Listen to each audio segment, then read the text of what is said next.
하루의 마무리 오늘도 함께 하시죠. 시사평론가 김성환입니다. 특수강도 피의자인 김길수가 도주 사흘 만에 검거됐지만 교정당국의 대처가 논란이 되고 있습니다. 피의자 도주 과정에서 감시와 관리가 제대로 이루어지지 않았다는 비판이 제기되고 있는데요. 이런 상황 어떻게 봐야 하는지 더 깊이 들여다보는 인터뷰 시간에 전문가와 얘기 나눠보겠습니다. 화요일마다 찾아오는 시간이죠. 빅데이터를 통해 인터넷 이슈를 살펴보는 이슈 이스타 코너도 마련되어 있으니까요. 많은 관심 부탁드립니다. 김성환의 시사에는 청취자 여러분들의 관심과 참여 기다립니다. 방송 내용과 관련해 의견 있으신 분들은 문자 보내주십시오. 당첨된 분들께는 모바일 쿠폰 보내드릴 텐데요. 참여하실 번호는 샵 9730이고요. 짧은 문자 50원, 긴 문자는 100원의 이용료가 부과됩니다. 또 저희 방송을 유튜브를 통해서도 실시간으로 시청 또 참여하실 수 있는데요. KBS 1라디오 채널 들어오셔서 구독, 좋아요 많이 눌러주시길 부탁드립니다. 김성환의 시사야, 그럼 지금 시작하겠습니다.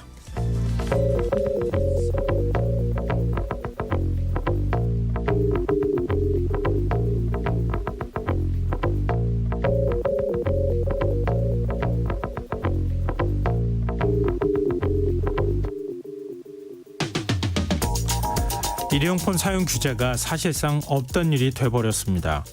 정부는 지난해 11월 24일부터 식당과 카페에서 종이컵을 사용할 경우 과태료 300만 원을 부과하기로 하고 1년의 계도기간을 뒀는데요. 계도기간 만료를 앞두고 돌연 정책을 철회하기로 한 겁니다. 플라스틱 빨대, 비닐봉지 사용 금지 조치의 경우 계도기간을 연장하기로 했지만 이 역시 계도기간 종료 시점을 정하지 않으면서 사실상 마음대로 사용할 수 있게 했는데요. 이런 결정 어떻게 봐야 할까요? 정부는 1년이라는 계도기간이 있었음에도 공동체 내에서 충분한 사회적 합의에 이르지 못했다면서 소상공인과 자영업자에게 또 하나 짐을 지우는 건 정부의 도리가 아니다, 이런 입장을 밝혔는데요. 국민권익위원회가 지난 2021년 진행한 설문조사에서 시민 83%가 경제적 비용이 들고 어느 정도의 불편을 감수하더라도 일회용품 사용 규제를 강화해야 한다고 응답했다는 점에서 사회적 합의에 이르지 못했다는 정부의 설명 어떻게 이해하는지 의문이 들기도 합니다. 이런 지적에 대해 임상준 환경부 차관은 여론조사가 국민의 뜻을 100% 반영한다고 보기 어렵다, 이런 입장을 밝혔다는데요. 그렇다면 정책 철회는 어떤 기준으로 결정한 걸까요? 상황이 이렇다 보니 일각에선 내년 총선 자영업자들의 표심을 겨냥한 선심성 정책 아니냐는 지적마저 나오는데요. 청취자 여러분들이 보시기엔 어떻습니까?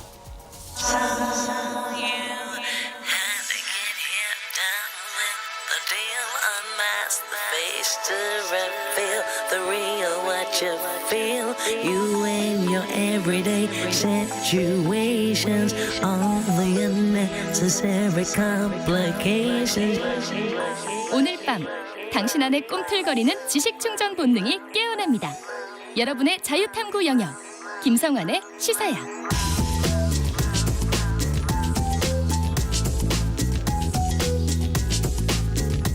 오늘 놓쳤던 뉴스 꼼꼼히 정리해드리는 뉴스야 시간입니다. 오늘은 곽재훈 프레시안 기자 나와 계십니다. 안녕하세요. 네, 안녕하세요. 네, 윤석열 대통령이 오늘 대구 전통시장을 찾아가서 민생 행보를 이어갔네요.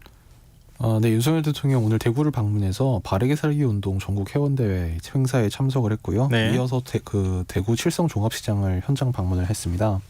윤 대통령은 그 바르게 살기 운동 전국 회원대회 축사에서는 가짜뉴스 추방 운동이 우리의 인권과 민주정치를 확고히 지켜줄 것이라면서 특히 대구를 찾은 감상에 대해서 지난 4월 서문시장 방문 이후 7달 만에 다시 대구에 왔다.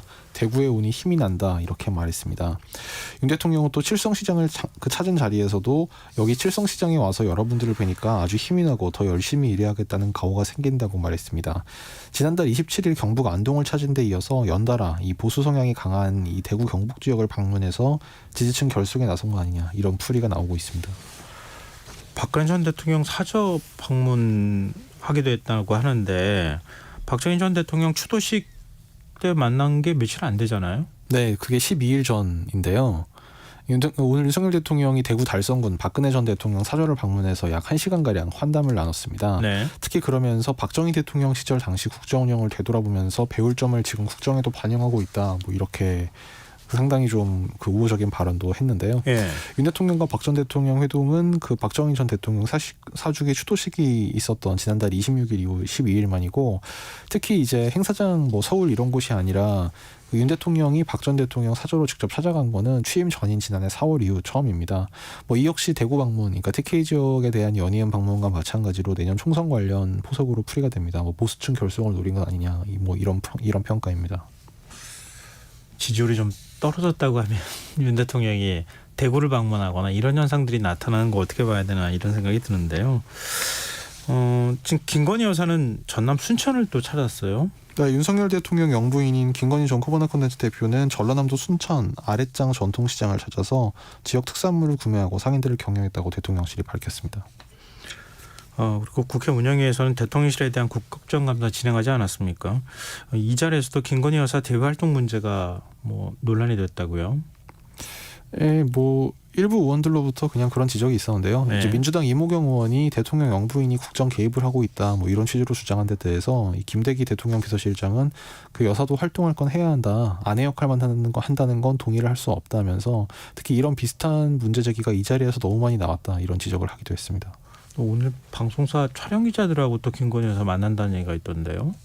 뭐 만나는 자리에 일부 방송사 기자들은 또 뺐다더라, 뭐 이런 얘기도 좀 사실 나오기도 하더라고요. 내일 보도 보면은 얘기가 나오겠죠. 그리고 김대기 대통령 비서실장이 오늘 지금 그 국회 운영위에 참석을 한 거죠. 이 자리에서 여러 가지 뭐 야당 의원들의 질의를 받았습니까? 네, 오늘 국회 운영위원회에서 대통령실 대상 국정감사가 진행이 됐는데요. 뭐 이 자리에서 이태원 참사 또 이제 김포 편입 논란 등에 대해서 이 김대기 실장의 발언이 눈길을 끌었습니다. 예. 이 김 실장은 특히 경기도 김포시의 서울 편입 또 공매도 금지 조치에 대한 언급을 했는데요. 먼저 대통령실과 그러니까 그 김포 편입 문제에 대해서 대통령실과 교감해서 나온 건 아니다라면서도 행정구역이라는 것이 헌법에 있는 것도 하늘이 정한 것도 아니고 수십 년 전에 있던 것이 사회가 많이 바뀌면 늘 바뀔 수 있다, 이렇게 말했습니다. 네. 또 국민의힘도 나름대로 정책 개발 능력이 있으니 졸속이라는 표현은 안 맞는다, 야당의 비판에 이렇게 대응했고요. 공매도 금지 조치와 관련해서도 당에서 상당히 세게 요청했고 고위 당정에서 결정이 됐다고 사실상 국민의힘의 요구에 의해서 이 정부가 공매도 금지 반대 입장을 바꾼 것을 인정을 했습니다. 다만 그러면서도 경제정책이라는 것은 늘 변할 수 있는 것이라면서 당정이 같이 협의해서 정책을 결정하는 게 이상할 게 없다고 강조했습니다. 김 실장은 이태원 참사 이 추모제 윤석열 대통령이 불참한 데 대해서는 7천여 명이 모이고 구성원들이 정권 퇴진 운동을 하는 분들이 많아서 경호가 불가능했다, 이렇게 설명했는데요. 네. 그러면서 윤 대통령에 대한 그 유가족들의 사과 요구에 대해선 진전성 있는 사과를 4번이나 했다, 어떻게 그것보다 더 사과를 할 수가 있고 그것보다 더 애도를 표현할 수 있느냐고도 했습니다. 그리고 윤석열 대통령이 시민의 목소리를 듣겠다 그러면서 타운홀 미팅을 하지 않았습니까? 근데 그때 한 참석자가 국민의힘 소속이다, 이게 오늘 운영위에서 논란이 됐습니까? 네, 이게 더불어민주당 신영대 의원이 이제 예. 한겨레 신문에 그 제보한 내용인데요. 예. 뭐 그 내용을 보니까 이제 그 타운홀 미팅 때 이 택시 기사의 고충 이제 특히 이제 뭐 카카오 결제 시스템 이제 이런 그걸 관련해서 지적을 했던 네. 그 부산의 택시 조합 그 대표 예. 그 대표로 이제 있는 택시 기사가 있는데, 근데 그 이분이- 다음에 그 카카오 택시 결제 문제라든가 카카오 택시 문제가 상당히 많이 지적이 됐었잖아요. 카카오에 대한 뭐 조사 문제도 있고, 그다음에 카카오가 이른바 뭐 갑질하는 거 아니냐, 이런 보도들도 이어지기도 했었고요. 근데 그 논란을 뭐 최초 제기한 건 아니지만 어찌됐든 간에 그 문제 지적에 발언을 했던 당사자가 지금 부산에 있는 국민의힘 국민의힘의 관계가 돼 있는 사람이라는 거예요. 그러니까 국민의힘 당원이고요. 그리고 네. 지난 대선 때 그 윤 대통령 선대위에서 뭐 어떤 보직을 뭐 이제 말하자면 위촉식으로 이제 맡았다. 그것이 이제 신영대 의원이 그 신문사에 제보한 내용입니다. 그리고 지금 국정감사에서 윤석열 정부 긴축재정 기조 두고 여야 간에 또 공방을 벌였다고요. 네, 국정감사에서 이 긴축조정 문제도 그 대통령실, 그러니까 김대기 실장과 그 야당 의원들 간의 공방이 오갔는데요. 네. 김 실장은 돈 풀어서 국민들에게 나눠주고 일자리도 재정 풀어서 만들면 얼마나 좋겠느냐, 선거에도 도움이 되고 여당 입장에서도 좋다 하면서 그걸 안 하는 가장 큰 이유는 지금 빚이 너무 많다고 지적했습니다. 김 실장은 우리가 돈을 풀면 이 돈은 MZ세대가 다 갚아야 한다면서 빚 관리를 좀 해야 한다고 강조했습니다. 또 문재인 정부 통계 조작 의혹에 대해선 국가 통계는 국가를 운영하는 가장 중요한 인프라라면서 사법 절차가 진행되고 있으니 그 결과를 보고 어떤 문제가 있었는지 다시 판단하겠다고 말했습니다. 연구개발 즉 R&D 예산 감축 문제에 대해선 네. 여태까지 보면 어느 분야가 중요하다고 해서 돈을 퍼붓는다고 그게 다 성과로 나타나지 않는다는 게 이 재정당국의 인식이라면서 이 도약을 할 때 필요한 분야에 제대로 쓸 수 있도록 하는 분야는 전혀 안 깎았다는 점을 강조했습니다. 그 민주당 김병주 의원 발언이 좀 논란이 됐습니까? 발언하는 가운데 대통령실에 간첩이 있을 수 있다 이런 취지의 얘기를 했어요. 그러니까 이게 올해 4월에 있었던 그 기억하시겠지만 국가안보실에 대한 이제 미국 정보기관 도감청 내용. 네, 상당히 논란이 됐었던. 네, 이게 그 예. 인터넷에 이제 해커들에 의해서 공개가 되면서 이게 좀 한국에서도 논란이 됐었는데요. 예. 이 민주당 김병주 의원이 이제 이것이 그러니까 그 대통령실 입장을 보면 NSC 내용이 유출되는 것이 보면 휴민트 즉 사람에 의한 첩보 활동으로 획득한 정보 사람에 의해 누설됐다는 것이다 이렇게 지적하면서 예. 국가의 주요 정책을 핵심 사람에 의해서 다른 나라에 갔다는 것이 여기 앉아 있는 분들 중에 간첩이 있다는 것이다 이렇게 지적을 했습니다. 네. 이에 대해서 정부 여당은 발끈했는데요. 국민의힘 전주의 의원은 휴민트가 대통령실에 있다고 단정하고 그 잘못된 단정을 근거로 대통령실에 간첩이 있다고 한 건 매우 부적절한 발언이라고 비판했습니다. 그 대통령실 조태용 안보실장도 대통령을 보좌하는 비서실과 안보실 직원들에게 이렇게 말하는 건 큰 문제가 있다고 반박했습니다. 네, 알겠습니다. 그래서 지금 여러분께서는 KBS 라디오 김성환의 시사회와 함께하고 계십니다. 계속해서 뉴스야 이어가겠습니다. 민주당이 내일 의원총회에서 이동관 방송통신위원장 그리고 한동훈 법무부 장관에 대한 탄핵 추진 여부를 결정한다고요. 네, 그 민주당이 그 오는 9일 본회의에서 이제 이동관 방송통신위원장 뭐 또는 이제 한동훈 법무부 장관 뭐 또는 뭐 이 둘 또는 뭐 이제 왜냐하면 정확하게 탄핵 얘기는 계속 나왔어요. 예, 정확하게 누구라고는 말은 안 하고 있는데 하여튼 이 정부에서 지금 뭐 문제가 있다고 이제 민주당이 생각하는 그 국무위원 또는 이제 기관장들에 대한 탄핵소추안을 발의하겠다 이제 이런 입장을 밝히고 있는데요. 네. 이제 이와 관련해서 내일 의원총회가 예정돼 있고 사실 내일 모레 한 차례씩 그 각각 예정이 돼 있는데 이 의원총회에서 이 탄핵소추안 발의를 할 것인지 뭐 한다면 어떻게 할 것인지 이제 이런 것을 의제로 다룰 것으로 알려졌습니다. 그래서 이것도 또한 뭐 하나하나가 다 뜨거운 쟁점이 될 만한 사안인데 정치권 반응은 어떻게 나옵니까? 뭐 민주당은 이제 본인들이 추진을 하겠다는 거고요. 당연히 국민의힘에서는 뭐 반발을 하고 있습니다. 뭐 네. 국민의힘 오늘 원내대책회의에서는 뭐 탄핵 중독 뭐 금단 증상이냐 뭐 윤재 원내대표로부터 그런 그 비난이 나오기도 했고요. 예.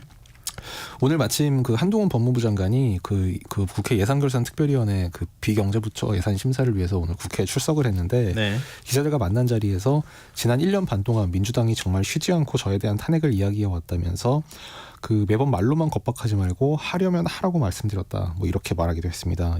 자기에 대한 탄핵을 해볼 테면 해봐라 이렇게 얘기했다고요? 네, 이동관 방송통신위원장은 이제 오늘은 입장은 나온 게 없고요. 지난 3일 역시 국회 출석한 자리에서 얼토당토 않다, 부당하다. 그 지금까지 헌법을 위반하거나 법률을 위반한 일을 한 일이 없다 이렇게 밝혔습니다.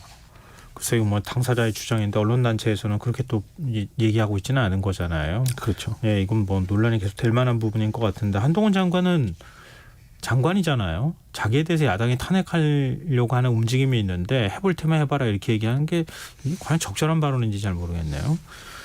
우리 최민희 전 민주당 의원이 방송통신위원회 상임위원회 내정된 게 한 7개월 정도 됐다고 하죠. 계속 이제 대통령이 임명을 안 하니까 오늘 결국 자진 사퇴했네요. 네, 민주당이 추천한 최민희 방통위원 상임위원 후보자가 이 임명이 7개월 넘게 지연되는 상황에 항의하면서 오늘 사퇴 입장을 밝혔습니다. 최 전 의원은 오늘 국회 소통관 기자회견에서 7개월 7일 동안 방통위 상임위원 내정자였다면서 이 내정자라는 말을 이름 뒤에서 떼겠다고 말했습니다. 그러면서 나는 윤석열 정부 방송장악의 희생양이고 유탄을 맞은 사람이고 산 증인이라면서 윤석열 정부 방송장악과 언론 자유 탄압에 대해 어느 장에서든지 끝까지 맞서 싸울 것이라고 밝혔습니다. 그러면은 지금 방통위원이 몇 명입니까? 지금 후임 임명을 안 하고 있는 거잖아요. 원래 방통위원이 총 5명이고요. 예. 지금 이제 이 가운데 지금 2명만 이제 그 자리를 채우고 있고. 그럼 이동관 방송통신위원장 말고 한 명 더 있다는 거 아니에요? 예, 그렇죠. 이제 이상인 위원이 있는데요. 예. 지금 이 사태 근데 지금 그래서 이제 이런 와중에 만약에 이제 더불어민주당에서 내일 모레 본회의 때 예. 이동관 방송통신위원장에 대해서 만약에 탄핵 소추를 하게 되면 아시겠지만 탄핵 소추를 하면 그 즉시 이제 직무가 정지되고 헌법재판소 결론이 나올 때까지 이제 직무에서 배제가 되게 됩니다. 최대 수개월 이상의 직무가 결국 정지될 수밖에 없는 상황인 거잖아요. 그렇죠. 이상민 행안부 장관 때를 생각하면 그때 한 6개월 정도 걸렸었거든요. 그렇기 때문에 사실상 방송통신위원회 기능 자체가 정지되는 게 아니냐. 이런 우려도 있습니다만 아무튼 이제 최민희 전 의원은 오늘 이제 내정자직에서 사퇴를 하겠다고 스스로 밝혔고 예. 이제 그러면서 이제 최민희 전 의원이나 이제 김현 전 의원 같은 경우에 이 항의의 뜻에서 이제 민주당의 후임 인사를 지금 선발하는 절차를 중단해달라, 하지 말아달라, 이렇게 요청을 했다고 하는데요. 네. 만약에 만약에 민주당이 이것을 받아들이게 되면 사실상 이제 후임 인선 자체가 이제 이루어지지 않으면서 지금의 2인 체제가 좀 길어지지 않겠느냐, 이런 관측도 있습니다. 1인 체제가 될 수도 있다는 얘기를 지금 하신 거 아니에요? 그렇죠. 민주당에서 만약에 탄핵 추진을 하게 될 경우에는 지금 방송통신위원회는 합의제 기구잖아요. 5명이 어떤 사안에 대해서 가능하면 합의를 해야 되는 기구잖아요. 예, 그리고 근데 이제 지금 독임제 기구처럼 그냥 장관처럼 되는 거 아니에요? 그렇게 되면. 예, 법상 이제 의결을 하도록 되어 있습니다. 이것도 또한 논란이 될 소지가 있겠네요. 그리고 방송통신위원회가 MBC 대주주인 방송문화진흥회 권태선 이사장, 김기중 이사 해임을 했다가 이게 결국은 법원에서 이 가처분 신청이 받아들여졌잖아요. 그러니까 결국 또 항고를 하기로 했다고요. 네, 앞서 법원은 이제 권태선 방문진 이사장 그리고 김기중 이사가 임명되기 전에 있었던 해임 사유에 대해서 이제 두 사람이 관리 감독 의무 또는 선량한 관리자의 주의무를 위반했다, 해태했다고 볼 수 있는지 다툼의 여지가 있다면서 이 방송통신위원회가 낸 이 권태선 이사장 그리고 김기중 이사 해임 처분에 대해서 집행 정지를 결정을 했는데요. 예. 방통위는 이에 대해서 오늘 즉시 항고를 하기로 했다고 오늘 밝혔습니다. 방통위는 임명되기 전 발생한 이 MBC 관련 문제에 대해서도 임명된 후 문제점이 발견됐다면 방문진은 이에 대해 필요한 조처를 할 의무가 있다. 그래서 이것이 인정되고 권태선 이사장이나 김기중 이사는 이를 해태했다. 이런 주장을 하고 있습니다. 알겠습니다. 이거 법적 논란이 계속되겠네요. 오늘 국회에선 박민 한국방송공사 KBS 사장 후보자 인사청문회가 열렸네요. 야당이 퇴장하면서 파행을 빚었다고요? 네, 오전 한때 이제 그런 일이 있었는데요. 이제 그것은 이제 박민 후보자가 낸 입장에서 이제 야당 박민 후보자라기보다 이 인사청문 준비단에서 낸 입장에서 야당 위원회 어떤 문제 제기를 좀 근거 없는 문제 제기다 이제 이런 식으로 표현한 게 있어서 예. 그에 대해서 이제 지적을 당한 민주당 고민정 의원이 유감 표명을 하겠다고 했는데 예. 장재원 위원장이 그걸 받아들이지 않으면서 이제 외신상 발언도 못하게 하느냐 그래서 퇴장을 해서 한 1시간 정도 파행이 됐었습니다. 예. 일단 오늘 이 KBS 사장 후보자 인사청문회에서는 사실상 이제 박 후보자가 이 KBS에 대해서 대대적으로 칼을 대겠다, 수술을 하겠다, 그런 구상을 본인이 스스로 뚜렷하게 밝혔는데요. 네. 국민의힘 하영재 의원이 뉴스 공정성 회복 방안을 묻자 이 박 후보자는 현재 KBS는 소위 편성지침이라는 게 있는데 제작 가이드라인에 명시한 제작 책임자와 실무자 간 균형이 전혀 이루어지지 않고 있다면서 이 균형이 무너지면 마치 의대생에게 중요한 수술을 맡기는 것과 같다고 주장했습니다. 그러면서 이런 상황에서 충분히 경험이 없는 젊은 기자들이 자기 소신이나 양심이란 주장하에 제작 보도 방송하면서 여러 문제가 생기고 있다고 주장했습니다. 또 박 후보자는 KBS 경영 적자 해결 방안에 대해선 우선 조직과 비효율적 경영 상황을 최대한 개선해 보겠지만 그도 어려워지면 구조조정도 불가피하지 않을까라면서 장기적으로는 KBS가 갖고 있는 여러 자산을 적극 활용해 수익을 창출하는 방안도 검토하겠다고 답변에 눈길을 끌었습니다. 네. 또 조직 운영 구상에 대해선 수년간 거버넌스가 교체되는 과정에서 여러 외부 요인이 개입되고 내부는 사분오열되면서 일 잘하는 사람보다 로비 잘하는 사람이 승진하는 구조가 정착돼 있다. 또 시간만 지나면 다 1억대 연봉을 받는 구조를 갖고 있다. 이렇게 현 KBS 상황에 대해서 굉장히 비판적인 인식도 드러냈습니다. 야당에서는 윤석열 대통령과 이제 박 후보자 간의 어떤 친분설 이런 것을 제기하면서 공세를 폈는데요. 예. 민주당 윤영찬 의원은 윤석열 대통령과 개인적 친분이 있는 게 아니냐 이렇게 물었는데 박 후보자는 이에 대해서 개인적 친분이 있다 이렇게 선선하게 인정을 했습니다. 다만 작년 대선 때 자문이나 캠프 참여 요구를 받았는지에 대해선 윤 대통령에게 직접 요청받은 적은 없고 캠프에 있는 사람인지 아닌지 그런 말은 있었지만 자신에게 직접 제의한 사람은 없다고 답했습니다. 지금 청문 보고서 채택 전망은 어떻습니까? 뭐 굉장히 어둡다고 봐야죠. 사실 뭐 청문회에서 참 또 이제 뭐 그 좀 눈에 띄었던 부분 중에 하나는 네. 이제 뭐 지금 정부 여당 또 이제 뭐 박 후보자 본인도 이제 이른바 뭐 허위 뉴스 뭐 가짜 뉴스 이제 이런 것 때문에 뭐 이제 공영방송의 신뢰가 추락하고 있다 뭐 이런 입장을 반복해서 뭐 밝히고 있었는데요. 네. 이에 대해 민주당 이영찬 의원이 가짜뉴스로 KBS 신뢰가 추락됐다고 하는데 저희들이 확인하니 박 후보자가 문화일보 사회부장으로 있을 때 보도한 내용 중 굉장히 오보가 많다. 2014년 유호성 씨 북한 사증 위조 보도는 중앙지법이 원고 명예를 명백하게 훼손한 오보라며 300만 원을 지급하라고 판결했고 100년 전쟁 감독 국가보안법상 이적 표현물 배포 협의 보도도 문제가 있고 세월호 학생 전원 구조도 오보였다. 뭐 이런 점을 지적을 했습니다. 박 후보자는 이에 대해 제가 적시한 KBS 보도는 그 사안 자체가 선거나 주요 국정 전반 현안에 영향을 미친 사안이라며 물론 오보에 대해 잘했다고 할 수는 없지만 제가 했던 오보들은 상대적으로 반향이 적고 제가 3년 동안 했다 이렇게 해명을 했습니다. 어떻게 보세요? 반향이 적었습니까? 글쎄 뭐 반향이 컸냐 적었냐는 뭐 각자 평가할 수 있는 부분인데 다만 어떤 것에 대해서는 뭐 오보인데 이게 가짜 뉴스다 의도적이다 엄단을 해야 된다는 잣대를 대고 어떤 것은 뭐 사회적인 반향이 적고 뭐 큰 문제가 아니다 이렇게 뭐 관대한 잣대를 보이는 거는 뭐 좀 앞뒤가 맞지 않지 않느냐 뭐 네, 그런 지적은 가능할 것 같습니다. 자기한테 너무 지나치게 관대한 거 아니냐 이런 지적이 뒤따를 수밖에 없겠다는 생각이 드네요.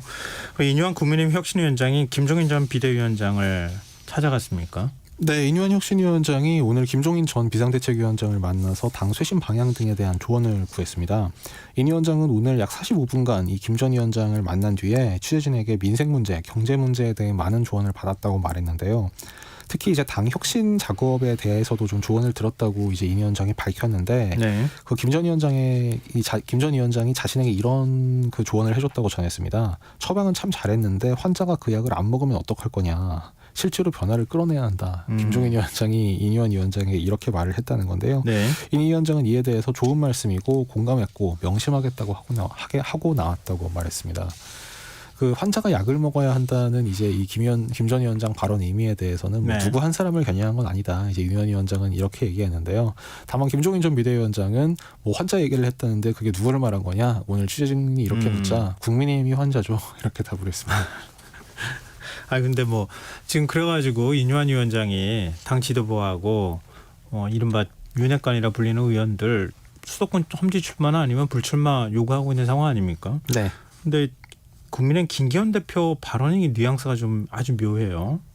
김기현 대표가 불출마하는 것 아니냐 이런 해석까지 지금 나오고 있더라고요. 이게 근데 그만큼 말씀하신 게 아마 오늘 이제 알려진 뭐 국회의원으로서 가질 수 있는 영광은 이미 다 잃었다. 뭐 아마 이거를 말씀하신 것 같은데 네. 이게 사실 본인이 직접 밝히거나 뭐 김기현 대표의 지금 뭐 보좌진 측에서 나온 게 아니고 유상범 의원이 뭐 최근에 이제 김 대표로부터 자기가 이런 얘기를 들었다. 오늘 라디오 인터뷰에 나와서 약간 전환식으로 말을 한 거라서 네. 뭐 실제로 어떨지는 뭐 어떤 결심이 나올지 또는 뭐 이제 어떤 뭐 그런 영광을 다 잃었다는 얘기를 한 게 뭐 어떤 뜻이었는지는 사실 본인이 이제 뭐 아마 내일이나 내일 모레쯤 이제 기자들과 만나서 좀 밝힐 기회가 있을 것 같습니다. 다만 이제 아까 이제 김종인 전 위원장이 약을 먹어야 변화를 이끌어낼 수 있는데 약을 안 먹으면 어떡할 거냐 이제 이뉴한 위원장에게 이렇게 일침을 가했다는 말씀도 전해드렸는데 네. 뭐 사실 이 부분이 이제 마찬가지로 이제 이뉴한 위원장이나 지금 이뉴한 혁신위에서 말하자면 험지 출마 불출마를 요구를 하고 있는데 여기에 대해서 지금까지는 뭐 김기현 대표든 당 중진들이든 이른바 윤핵관이라고 불리는 뭐 친윤계 핵심 인사들이든 뭐 공개적으로 어떤 반응이 없는 상태거든요. 네. 뭐 그런 점이 좀 사실 문제이고 김종인 전 위원장도 이에 대해서 뭐 무슨 반응이라는 게 없지 않느냐. 뭐 지금까지 처방이 약효가 잘 나오지 않는 것 같다. 이렇게 지적하기도 했습니다. 네. 계속 정치권에서 설이 돌긴 돌더라고요. 뭐 불출마 한다는 얘기가 있기도 했고 그랬는데 실제로는 아직까지 뭐 공식적으로 괜히 밝힌 건 아닌 것 같고 이뉴한 위원장이 다시 대구 내려간다고 하죠. 가면 내일 다시 가면 또 뭐 어떤 얘기가 나올지 그것도 좀 봐야 되겠네요. 네, 오늘 뉴스 여기까지 하겠습니다. 지금까지 곽지연 프레시안 기자였습니다. 고맙습니다. 감사합니다.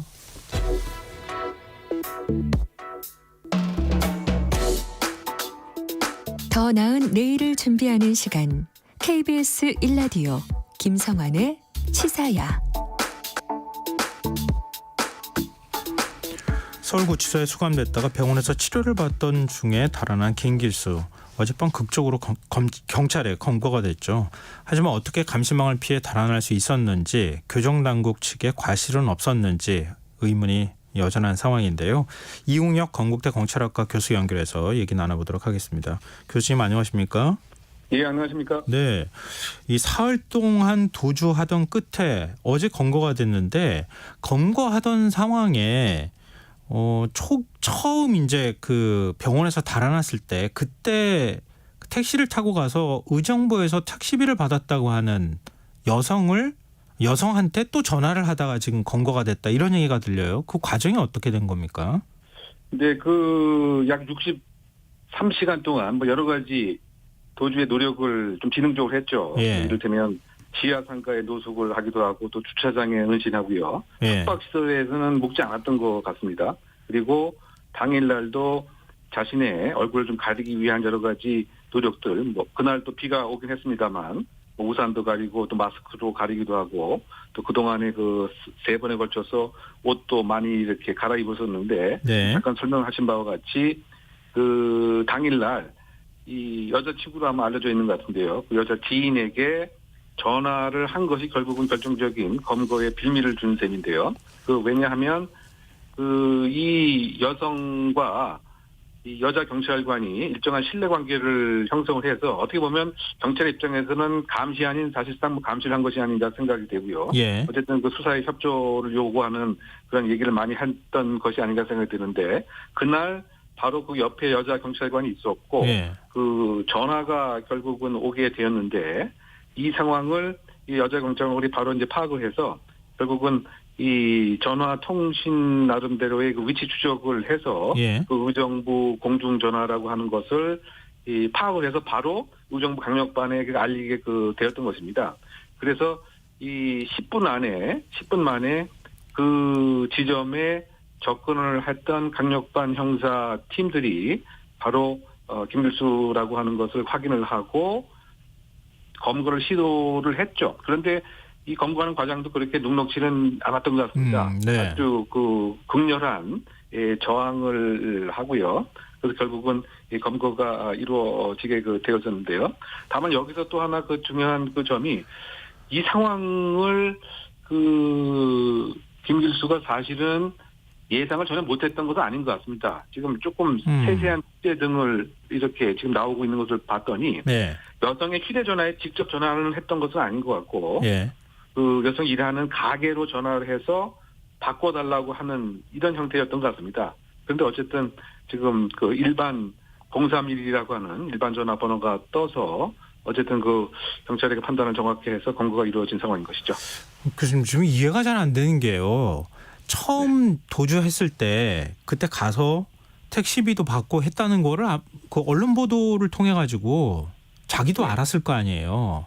그러면 그렇죠. 경찰이 이 여성을 주목하고 있다고 하는 사실을 알고 있을 텐데 다시 그 여성한테 전화를 한다? 물론 이제 공중전화를 통해 가지고 유선 전화로 전화를 해서 바꿔달라고 얘기를 했다고는 하지만 위험하다는 생각을 못했을까요? 근데 이제 그런 상황이 과거에도 도주하는 입장에서는 이제 이성 또 자신하고 가까이 지냈던 이성이면 더 의존하려고 하는 그런 성향들이 많이 있습니다. 그래서 과거의 경우에도 검거를 하게 되는 상황을 보게 되면 이성과 함께 있다든가 네. 또는 이제 다른 이제 상황으로 이성을 이제 옆에 두는 이런 것이 이제 보통적인 거죠. 그만큼 도주하는 것 자체가 상당히 불안하고 심리적으로 위축되는 이런 성향들이 있었던 것 같고요. 네. 특히 이제 김길수 같은 경우에는 갖고 있는 그 시점에서의 자금 자체가 거의 3일 사이에 한 40만 원 이상을 써버렸기 때문에 옷 네. 사고 택시값 지급하고 그래서 현재 남아있는 그 시점에서의 액수도 한 40만 원 정도, 43만 원뿐이 안 남아있는 이런 상태이기 때문에 아무래도 이런 불안감, 초조함 등으로 결국은 이 여자친구에게 전화를 했던 것 같고요. 아까 잠깐 설명한 바와 같이 직접 전화를 하지 않게 되면 그래도 이런 망으로부터 좀 벗어날 수 있다라고 하는 그런 판단을 한 것 같고 그렇게 빨리 이 역추적을 해서 공중전화의 위치까지 파악이 되리라고는 또 생각도 못했던 것이 아닌가 생각이 됩니다. 그러니까 요약하게 되면 그 나름대로 지금 지능적으로 복잡하게 도주를 하면서 수사에 혼선을 주는 막 이러한 지능적인 면은 보이긴 했지만 또 중간중간에 뭐 이와 같은 그 허점도 보인 것이 아닌가 생각됩니다. 그 도주 과정이 완전하게 다 드러나는 건 아니지만 지금까지 드러난 걸 보면 이해할 수 없는 대목들이 보이는데요. 예를 들면 이제 동생을 만나서 한 80만 원을 받았다는 거잖아요. 받은 것 중에서 지금 한 40만 원 남짓 남았다고 하는데 보통 그런 경우에는 서울을 떠나거나 이렇게 멀리 도망가려고 하지 않습니까? 근데 그러니까 지금 의정부하고 서울 강남하고 왔다 갔다 하듯이 이렇게 했어요. 그러니까 그 왔다 갔다 이제 하는 그런 상황은 그 나름대로 복잡하게 뭐 지하철도 타기도 하고 또 서울 주변에 이렇게 맴돌기도 하고 이것은 일정한 이제 수사에 좀 혼선을 줘야 되겠다고 하는 이런 면도 상당 부분 있었던 것 같고요. 예. 그리고 조금 버티게 되면 나름대로 풍부한 도주 자금을 확보할 수 있다라고 하는 뭐 이런 생각도 있었기 때문이 아닌가 이런 생각 듭니다. 이제 일단 그 얘기는 뭐냐면은 그 도주하는 경우에 가장 이 안착을 하거나 많은 시간을 보내는 곳이 결국은 자신이 일상생활을 많이 했던 곳, 예. 지리적 자신감이 있고 연고감이 있는 곳이거든요. 예. 그러니까 이 의정부와 그 양주 일대는 그 이 김길수가 제일 편안하게 느끼는 그 곳이기 때문에 결국은 이제 그쪽에서 가장 많은 시간을 보냈던 것이고 지금 그 몇 시간 전에 나온 이제 보도 등에 이제 의하면 이 11월 10일이니까 지금 한 2, 3일 후면은 그 이 보증금을 그 임 차인으로부터 예. 1억 7천만 원까지 받을 수 있는 뭐 이런 상황이다 보니까 어떤 면에서 본다면 지금 이 상황만 그 넘기게 되면 그 돈을 통해서 더 장기적인 도주도 할 수 있을 테고 뭐 이런 그 상황 때문에 일단 그 본거지 이 의정부 쪽에서 시간을 많이 보내면서 또 중간중간에 나름대로 수사에 혼선을 주는 이런 지능적 전략도 쓰는 그런 그 과정이 아니었던가 추정합니다. 그러면은 김기수가 미리 계획해서 지금 탈주를 한 겁니까? 아니면은 우발적으로 지금 그 김기수가 주장하는 것처럼 우발적으로 도주했다고 보십니까? 계획 자체는 사실상 그 검거가 되고 서초경찰서 유치장에 입감이 되는 그 순간부터 내가 반드시 이 도주를 해야 되겠다라고 하는 마음을 미리 가졌던 것은 분명한 것이죠. 그 계획을 본인의 계속 짜고 있었다. 네네. 왜냐하면 일단 그 시작 자체가 그 플라스틱 이 수저를 삼켰다라고 하는 이 사실은 일정한 정과 경력이 있는 사람은 이것은 이 나중에 외래 병원지를 통해서 도주할 기회를 보겠다라고 하는 이러한 지혜 아닌 지혜로서 사실 통용되는 그 전략이거든요. 네. 그리고 또 결정적인 것은 그 응급 진료식으로 그 내시경으로 이 이물질을 제거를 하려고 하는 것을 몸을 이렇게 움직이면서 거부를 했거든요. 그럼 이제 이 얘기는 이 이물질이 제거가 되게 되면 도주할 수 있는 적절한 기회를 놓치는 꼴과 같다라고 아마 판단한 것 같습니다. 그래서 이 과거에 뭐 다른 사례도 병원 진료를 가서 화장실을 통해서 도주했던 이런 것들은 많이 알려진 그 사실이기 때문에 그것을 이제 그 염두에 그 두고 도주를 꼭 해야 되겠다. 이제 이렇게 계획을 세웠던 것 같고요. 다만 이제 이 검거가 된 것이 이 사람이 그 10월 30일 날 검거가 되었는데 이것도 50일 도주하다가 이제 검거가 된 겁니다. 갑자기. 네. 그러다 보니까 이 지금 수저를 삼키고 나서 도주하겠다는 마음을 먹었는데 그 이후에 철저하게 어디에 가서 무엇을 해야 되겠다라고 하는 이런 네트워크는 좀 부족했던 것 같고요. 그리고 도와줄 수 있는 지인의 수도 그렇게 많지는 이제 않았던 것으로 생각이 됩니다. 그런데 어쨌든 간에 이 도주에 관한 그 상황은 그냥 우연히 도주한 것은 이제 아니죠. 나름대로 그 병원에 가서 상황을 보고 또 화장실에 가고 그다음에 지하로 내려와서 빨리 뛰어나가면서 이 수가 풀어진 것도 이제 이용을 하고 뭐 이런 등등 보면 이것이 그냥 우발적으로 이루어진 것이 아닌 것이죠. 더군다나 본인이 얘기할 때는 그 모든 걸 자포자기하는 심정으로 이 수저를 삼켰다라고 하는데 근데 지금 이 밝혀진 여러 가지 행적들을 보게 되면 자포자기의 모습은 아니잖아요. 다 예, 적극적으로 저항하고 의도적으로 일정한 그 행동을 한 것이기 때문에 그리고 꼭 도주를 해야 되겠다고 생각했던 그런 계획이 역력한 일반적인 추론을 해보게 되면 이 사람이 그 특수 강도로 이미 교도소에 6년 동안 복역을 한 사람입니다. 네. 감옥에 한번 갔다 온 사람이 또다시 감옥에 가는 것은 그 무엇보다도 저항을 많이 하는 이런 상황이기 때문에 네. 반드시 도주를 해야겠다라고 하는 이런 마음이 있었을 테고요. 또한 지금 특수 강도의 혐의를 받고 있는데 이 또한 또 중형을 면치 못하는 이런 상황인 것이죠. 네네. 이런 면에서 그 서초경찰서 유치장에 입감되는 순간 도주를 해야 되겠다고 마음을 먹었던 것 같습니다. 네. 근데 지금 교정 당국에 이 좀 수용자 관리에 문제가 있는 거 아니냐. 지금 화장실 잠깐 갔다 오겠다 그랬는데 지금 수갑도 풀어준 상황이었고 화장실 앞에서 그러면 나오는 걸 붙잡았어야 되는데 화장실 문 열고 뭐 병원 나갈 때까지 아무도 제지 안 했다고 하고요. 뭐 1시간 뒤에 신고를 했다고 또 하잖아요. 이 왜 이러는 겁니까?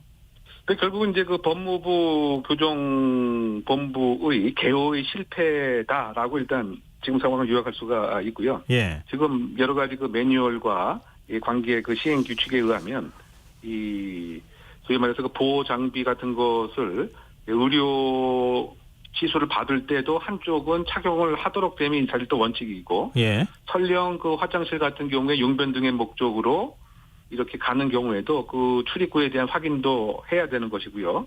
또 그런 경우에도 포송줄이나 다른 그 보호 장비로 일정한 개호가 있어야 되는 것이죠. 그런데 이번 상황에서는 지금 잠깐 설명하신 바와 같이 없어진 즉 도주한 사실도 상당히 좀 시간 지나고 나서 알았던 것 같고요. 네. 더군다나 그 개호 인력도 원래는 도주에 우려가 많은 사람은 뭐 3명 이상씩 이렇게 배치할 수 있는데 예. 2명이 아마 개호 업무를 하는 것 같은데 그 중에서도 1명은 그 시점에서는 현장에 또 없었던 것 같습니다. 결국은 상당히 그 이완된 그 상태로 그 개호 업무에 그 임했기 때문에 지금 도주하는 것을 그대로 방치하게 된 꼴이 되었고, 그뿐만 아니고 또 중요한 것은 이런 도주했다라고 하는 사실을 파악을 했으면 좀 더 신속하게 그 그렇죠. 신고와 예. 보고를 해서 빨리 이 도주를 차단하고 조기 검거할 수 있도록 했어야 되는데 50분 또는 1시간가량 지나고 나서 또 신고를 했기 때문에 네. 어떻게 본다면 그 시점에서 빨리 단 뭐 20분이나 빨리 신고를 했으면 그 경찰에서 112 신고로 바로 그 집합주소 그 순찰차를 배치를 해서 사실 조기 검거도 가능했던 상황이 아닌가 이런 측면에서는 그 네. 법무부의 개호 실패가 아닌가 생각됩니다. 그 시간이 좀 많이 남았지는 않은 상황인데요. 마지막으로 이거 하나 한번 여쭤볼게요. 네. 수용자들이 좀 탈주를 하거나 이런 일들이 과거에도 종종 있었잖아요. 그럴 때도 네네. 제가 기억하기로는 비슷한 현상들이 나타났던 것 같거든요.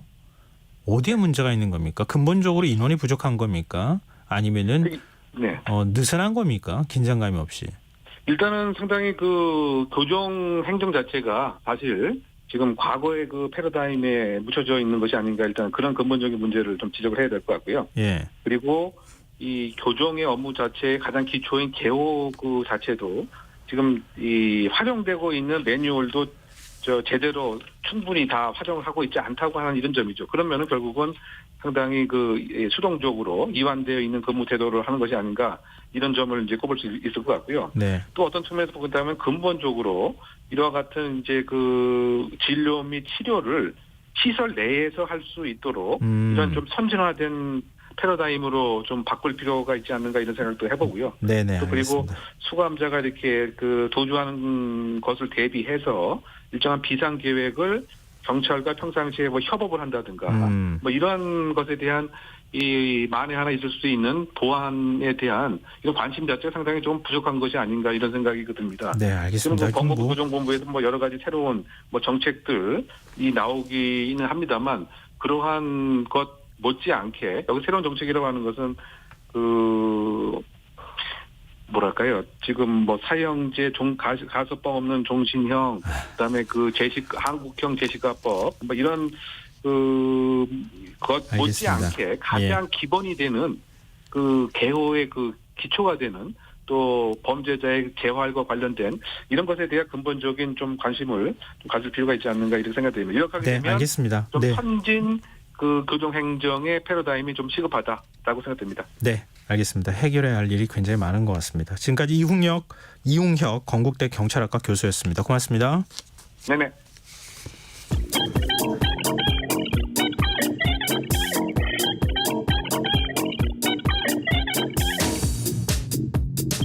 빅데이터로 인터넷 수업 화제가 되고 있는 이슈 살펴보는 시간입니다. 이슈 이수다. 김덕진 IT 커뮤니케이션 연구소 소장 스튜디오에 나와 계십니다. 안녕하세요. 네, 안녕하세요. 반갑습니다. 김덕진입니다. 오늘 이슈 어떻게 뽑으셨습니까? 네, 1위 분야는 환경 분야에서 나왔고요. 키워드는 강풍이라는 키워드입니다. 거의 뭐 예. 준태풍급 강풍이 맞아요. 전국에서 피해가 있어서 뭐 홍대 인근에 뭐 가림막이 쓰러져 2명이 중상당하기도 했고 뭐 그 외에 경기도 뭐 3명, 서울 2명, 인천 2명, 충남 2명, 충북 1명 등 정말 많은 부상자가 발생하기도 했습니다. 또 그뿐만 아니라 강풍 피해와 함께 또 폭우에 주민들이 고립되는 사고도 발생했었는데요. 인제군의 서화시 계곡에서는 차량 2대가 고립되는 신고가 접수됐고요. 네. 이렇게 정말 하루 만에 날씨가 바뀔 수 있을까라고 할 정도로 한파주의보까지 이제 서울에 있다 보니까 날씨가 어떻게 되느냐에 대한 좀 뭐 사람들의 관심이 좀 계속적으로 올라가고 있다 이렇게 말씀드릴 수 있을 것 같습니다. 저는 바람이 네. 그러니까 낙엽이 있으니까 그쵸. 그게 더 눈에 이렇게 보이는 거잖아요. 네. 바람이 지나가는데 아 저기가 길이구나 바람길이구나 이런 네. 거를 참 오래간만에 느꼈어요. 그래서 저도 약간 건물에서 사무실에 있는데 바람 소리가 그렇게 크게 들리는 거 처음이었던 것 같아요. 깜짝 놀랐습니다. 네. 근데 지금 우리도 사실 이런 게 어찌 보면 가을에는 그렇게 뭐 흔히 있는 날씨는 아닌 것 같은데 네. 중국에선 역대급 폭설이 뭐 내린 곳이 있다고요? 그러니까요. 이제 중국의 헤이룽장에 역대급 폭설이 내려서 체육관이 무너졌고요. 그래서 농구하던 중학생 3명이 숨지고 1명이 부상당하는 이런 일들도 발생했습니다. 이제 중학생 7명이 농구를 하고 있었는데 갑자기 건물이 무너질 주춤을 보이자 3명은 좀 더 이제 서둘러서 밖으로 대피했는데 4명은 미처 빠져나오지 못하면서 매몰 됐고 그중에서 이제 3명은 숨진 채 발견된 것인데요. 헤이룽장 전역에 사고 당일에 이제 많은 눈이 내려서 폭설의 적색 경보가 발령 중인 상태에서 네. 이런 이야기가 나왔다는 겁니다. 그리고 실제로 이게 정말 전 세계적인 기상에 대한 이변이다라고밖에 얘기할 수 없는 게 나흘 전에는 이 지역이 기온이 확연히 달랐다고 합니다. 예. 그러니까 나흘 전에는 10월 한 달간 중국 평균 기온이 12.2도로 오히려 1961년 이후로 가장 높았다고 하는데요. 근데 갑자기 나흘 만에 이렇게 폭설이 온 것이고요. 일단 북방 지역은 이달 초까지만 해도 낮 최고 기온이 30도에 육박했다고 합니다. 근데 이렇게 움직이니까 이게 과연 이제 지구가 정말 어떻게 되는 것이냐에 대한 좀 고민들이 나오고 있는 상황이 이렇게 말씀드릴 수 이틀 있습니다. 전인가요? 지금 11월이잖아요. 네, 보통 그러니까요. 이런 경우에는 뭐 강원도 스키장 같은 경우에는 네. 눈 뿌려야 되는 거 때거든요. 네, 그러니까요. 눈뿌리 생각조차 못하고 있다고 그런 얘기를 들었는데 갑자기 또 날씨가 이렇게 돼버리는 거예요. 제가 지방 출장 갔다 왔었는데 낮엔 더웠거든요. 갔다 왔더니 춥더라고요. 그러니까 이게 이렇게 급변하는 기온에 우리가 좀 적응을 해야 되는 거 아닌가 이제는 그런 생각도 좀 들었습니다. 네. 자, 2위 주제는 뭡니까? 2위 주제는 경제 분야의 공매도 금지라는 키워드이고요. 6일부터 내년 6월 말까지 국내 증시에 상장된 모든 종목에 대한 공매도가 전면 금지된 것이죠. 이거에 대한 좀 여러 가지 이슈들이 계속 나오는 것 같아요. 왜냐하면 이 공매도를 금지한다는 건 상당히 큰 결정인데 지금까지는 뭐 금융위에서 2008년의 글로벌 금융위기나 2011년 유럽 재정위기 또 2020년 코로나19 같이 큰 사건이 있었을 때 3차례에 걸쳐서 공매도를 일시적으로 전면 금지한 적은 있는데 네. 이번에 이렇게 긴 기간 동안에 금지는 왜 되는 것이냐에 대한 여러 가지 이야기들이 나오고 있는 상황이라고 볼 수 있을 것 같고요. 특히나 이제 어제 같은 경우에는 공매도가 이제 막히다 보니까 일부 그 종목들을 중심으로 해서 이제 상한가 막 이런 것들 계속 이어졌죠. 근데 오늘 이제 보면은 다시 좀 주가가 안 좋은 모습을 보이다 보니까 안 좋은 정도가 아니라 어제 오른 거 한 절반 이상은 빠졌다고 봐도 될 것 같은데. 그렇죠. 그러니까 이러다 보니까 이게 과연 정말로 좋은 호재였냐 아니면 그냥 외국인들이 어쩔 수 없이 뭐 주식을 순매수해서 있었던 일시적인 현상이냐 장기적으로 오히려 악재가 될 수 있는 거 아니냐는 여러 가지 이야기 나오고 있을 것 같고요. 중요한 건 이게 6개월 이제 내년까지 이제 거의 지속이 되는 거잖아요. 네. 그런 부분에 있어서 과연 이게 또 약속이 지켜질 것이냐 또 이게 지켜진다 하더라도 우리나라의 주식 시장을 보는 해외 외국인들의 시선이 어떻게 될 것이냐라는 여러 가지 이야기가 나오고 있는 상황입니다. 네. 뭐 공매도를 한 사람들은 네. 뭐 기관들이 주로 이제 할 테니까요. 네. 주가가 더 안 빠지고 올라갈 것 같으니까 빨리 주식을 사들여야 되는 거잖아요. 네, 그렇죠. 그렇게 손해를 줄이는 거니까. 그러니까 어제 한꺼번에 샀다가 그렇죠. 오르고 나니까 바로 그냥 던져버린 거 아닌가 이런 생각도 좀 들긴 합니다. 네, 그러니까. 자, 3위 주제로 가볼까요? 3위 주제는 IT 과학 분야고요. 키워드는 밈이라는 키워드입니다. 네. 원래 이 밈이라는 키워드가 원래는 이제 유전자 진하고 비슷하게 발음되도록 변형된 단어이고 원래는 뭐 이제 1976년 생물학자 리처드 도킨스가 이제 이기적 유전자라는 그 책을 통해서 처음 제시된 건데 최근엔 이 밈이라는 말이 약간 SNS에서 약간 익살스러운 메시지를 활용하거나 인터넷에서 유행하는 사진이나 짧은 영상들을 밈이라고 불러요. 그래서 이 밈이 일종의 뭐 여러 가지의 확산을 시키고 전성기를 맞기도 하는데 네. 문제는 최근에 이 밈이 너무나도 손쉽게 오해나 편견을 확산시키는 것이 아니냐는 비난이 있는 상황이었거든요. 네. 근데 그 상황에서 지금 이른바 IM 땡땡이라고 하는 천정조 씨의 밈이 사용돼서 계속 우려의 목소리가 나오고 있는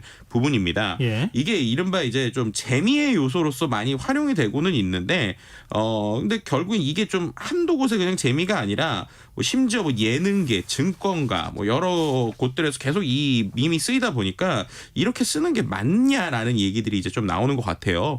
왜냐하면 이게 결국에는 일종의 사기에 대한 이야기인데 이게 너무 재미의 요소로 소비되는 것이 과연 맞는 것이냐에 대한 이야기가 좀 나오는 것 같습니다. 네. 특히나 이제 공공기관 같은 경우에도 SNS에서 이런 이제 밈들을 좀 사용하다 보니까 이 부분에 대해서 좀 논란이 있기도 했고요. 논란이 있는 것들이 원글이 좀 삭제되기도 했지만 이런 부분에 있어서 이게 과연 올바른 것이냐에 대한 이야기는 좀 계속 나오고 있는 상황이고 예. 근데 한쪽에서는 뭐 이거는 일종의 좀 재미이거나 비꼬는 행위이기 때문에 그냥 누구나 가볍게 받아들여야 되는 거 아니냐 해악이다라고 이야기하시는 분들이 있고요. 하지만 그럼에도 불구하고 이거는 사기 사건이기 때문에 이런 것들이 오히려 사기 사건의 본질을 흐트리는 것이 아니냐라고 하는 논란들이 계속 이어지고 있다 이렇게 말씀드릴 수 있을 것 같습니다.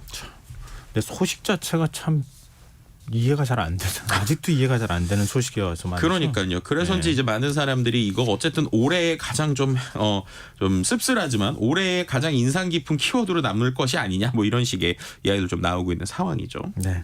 자, 4위 주로 가볼까요? 네, 4위 주제는 산업 분야고요. 키워드는 전기차입니다. 전기차가 좀 양극화되고 있다라는 이야기들이 좀 나오는 거예요. 네. 이게 뭐냐면은 결국 이제 그 전기차의 제일 핵심이 되고 제일 가격을 차지하는 게 배터리잖아요. 네. 이제 배터리가 예전에는 얼마나 길게 배터리를 이제 탑재해서 어떻게 보면은 고용량 배터리가 들어가서 이게 얼마나 길게 운영할 수 있느냐 이게 상당히 중요한 포인트로 계속 아무래도 나왔다는 것이죠. 배터리는 에너지를 쓰는 게 한계가 있으니까 그렇죠. 휘발유나 경유차 같은 경우에는 뭐 한 번 주유하면 많이 가는 경우 한 900km, 1000km까지도 움직이잖아요. 근데 배터리는 한 300km, 400km라고 그러면은 그거 갸우뚱하잖아요. 그러니까요. 그러니까 배터리 성능 키우는 데만 네. 집중했었던 거잖아요. 그렇죠. 근데 요즘에 조금 트렌드가 바뀌었다는 거예요. 네. 뭐냐면 양극화. 그러니까는 좋고 비싼 차는 계속 그런 식으로 배터리 성능을 높이는 게 있는데 요즘에 오히려 저가 이제 배터리를 탑재한 조금 길이가 짧아도 네. 전기차 자체 가격이 낮아지는 이런 이제 또 한 가지 좀 트렌드가 생기고 있다는 겁니다. 리튬이온 쪽으로 가는 거는 좀 길게 가는 쪽으로 가고 고성능의 네네네. 비싼 배터리를 탑재하고 그쵸. 네네네. 다른 쪽으로는 인산철 이용해가지고 네. 아주 저렴한 배터리를 싣고 가고. 네, 맞습니다. 이제 이러다 보니까는 이제 해외에 있는 완성차 업체들도 이 둘 중에 선택하는 옵션들이 나오고 있는데 네. 우리나라 일부 경차 같은 경우에도 뭐 LFP 배터리나 저가형 모델들이 나오고 있다는 거예요. 예. 왜 이렇게 이원화되느냐? 가장 큰 이유가 전기차 판매량이 좀 줄었다라는 이야기가 나오는 겁니다. 그러니까 결국엔 전기차를 이른바 얼리 어댑터처럼 빨리 경험해보고 싶다, 체험해보고 싶다는 사람은 대부분 이제 사다 보니까 네. 그 다음에 이게 어디까지 재중화될 것이냐에서 좀 이원화되고 있다라는 것인데요. 이 부분에 있어서 뭐 전 세계적인 흐름뿐만 아니라 국내 또 배터리 산업들 같은 경우에도 이렇게 양극화됐을 때 우리가 어떤 식으로 이제 대처해야 되냐, 수익성에 대한 고민들 뭐 이런 얘기들이 지금 나오고 있다라고도 말씀드릴 수 있을 것 같습니다. 그래도 자동차 업계가 살 사람은 다 산 거 아니야? 지금 그거 고민하고 있다고 하더라고요. 그러니까요. 네. 자, 마지막 5위 주로 가볼까요? 네, 5위 주제는 문화 분야인데요. 예. 키워드는 비틀즈라는 왜 키워드입니다. 갑자기 비틀즈가 나와요? 비틀즈가 무려 54년 만에요. 네. 지금 차트에서 1위를 하고 있어요. 네. 네, 그러니까 우리가 이 영국의 빅탑 40 차트, 그러니까 40 차트가 있는데 네. 거기에서 방탄소년단 정국도 제치고 테일러 스위프트도 제치고 비틀즈가 1위를 하고 있다는 겁니다. 영국의 차트이긴 한데 네. 그럼 무슨 곡이냐? 비틀즈가 신곡을 냈어요. 네. 비틀즈가요? 네, 이게 갑자기 무슨 소리냐 하시는 분들도 있을 겁니다. 예. 왜냐하면은 비틀즈의 멤버들 중에 이미 세상을 떠난 멤버들도 있잖아요. 네. 근데 이게 어떻게 된 거냐? Now and Then이라는 노래가 나왔는데 예. 이 노래가 존 레논이 1977년에 피아노 반주 위에서 목소리를 얹은 미완성 데모곡이에요. 아. 근데 거기에 있던 이제 목소리를 이번에 AI 기술을 통해서 추출을 한 겁니다. 예. 근데 이 기술이 원래 1980년에 존 레논이 세상 떠나고 1995년에 남은 멤버들과 함께 처음에 제작을 시도했었는데 예. 음질이 좋지 않았다고 그래요. 왜냐하면 이게 카세트 테이프에 녹음돼 있던 거니까. 음. 그리고 나서 26년이 더 지나고 2021년에 AI 기술을 통해서 존 레논의 목소리를 추출하는 데 계속적으로 시도를 했다가 이번에 성공을 했고요. 네. 그다음에 남은 멤버들도 이제 발매 준비를 시작한 거예요. 근데 여기서 1995년에 첫 발매할 때랑 또 바뀐 건데 왜냐하면 네. 그 중간에 또 조지 해리슨이라는 멤버가 폐암으로 또 세상을 떠났습니다. 그러다 보니까 어떻게 된 거냐? 1977년에 존 레논 목소리랑 예. 1995년에 또 녹음된 이 조지 해리슨의 기타 연주 이런 예. 것들도 뽑아내고 예. 거기에다가 또 폴 맥카트니와 링고스타가 새롭게 또 녹음을 한 거예요. 그러니까 55년과 95년과 또 최근에 있는 것들이 다 합쳐져서 음악이 나온 것이죠. 이러다 보니까 이 부분에서 실제로 BBC 라디오나 영국에서는 상당히 뜨겁고요. 결국에는 1969년 발표한 더 발라드 오브 존 앤 요코 이후로 54년 만에 영국 차트 1위를 하는 것이 아니냐라는 얘기가 나오고 있는 상황이고 비틀즈의 영국 내 예약 판매량 초기 스트리밍 수치도 상당히 높고 뮤직비디오도 상당히 뜨거운 상황이다 이렇게 말씀드릴 수 있을 것 같습니다. 이거 무섭네요. 인공지능 기술이 점점 좋아지면은 네. 사망한 사람도 온라인에서는 계속 살아있을 수 있겠구나. 그런 생각이 드네요. 그렇죠. 뭐 두 가지 예. 관점은 볼 수 있는 것 같습니다. 이슈이스타 지금까지 김덕신 IT 커뮤니케이션 연구소 소장 함께했습니다. 고맙습니다. 네, 감사합니다. KBS 라디오 김성환의 시사 1부 순서는 여기서 마무리하겠습니다. 전 11시 전과 2부에 다시 찾아오겠습니다.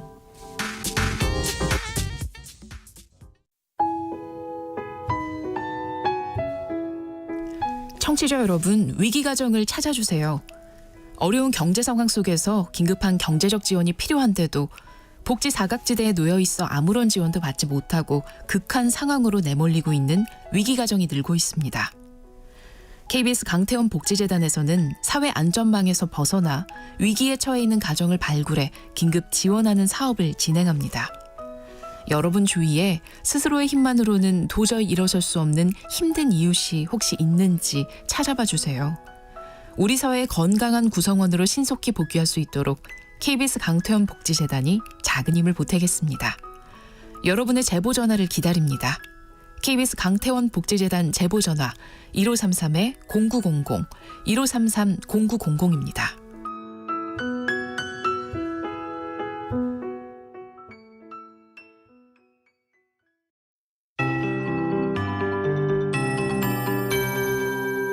KBS 58분 날씨. 내일 아침까지 추위가 이어지다 낮부터 평년 기온을 회복하겠습니다. 현재 일부 경상 내륙을 중심으로 한파주의보가 발효 중 가운데 내일 아침 기온 오늘보다 2도에서 5도가량이 더 낮아져 춥겠습니다.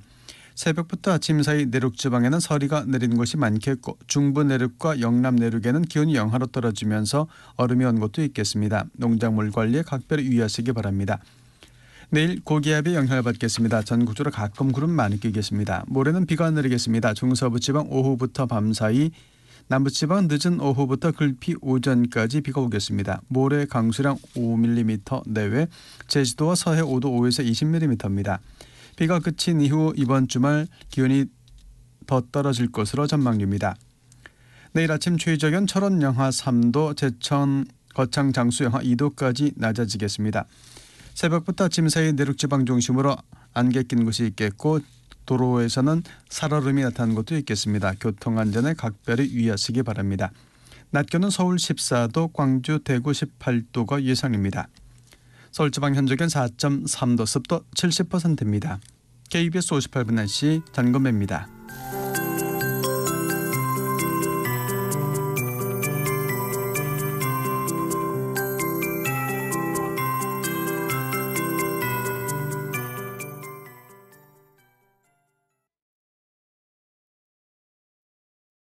정성을 다하는 국민의 방송 KBS가 11시를 알려드립니다.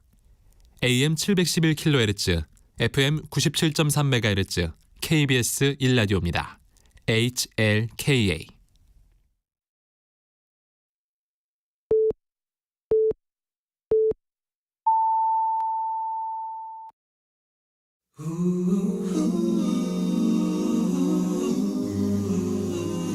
이 밤 그냥 보내긴 아쉬우니까요. 당신의 하루의 끝까지 야무지게 채워드립니다. 당신의 지식 충전소 김성환의 시사야.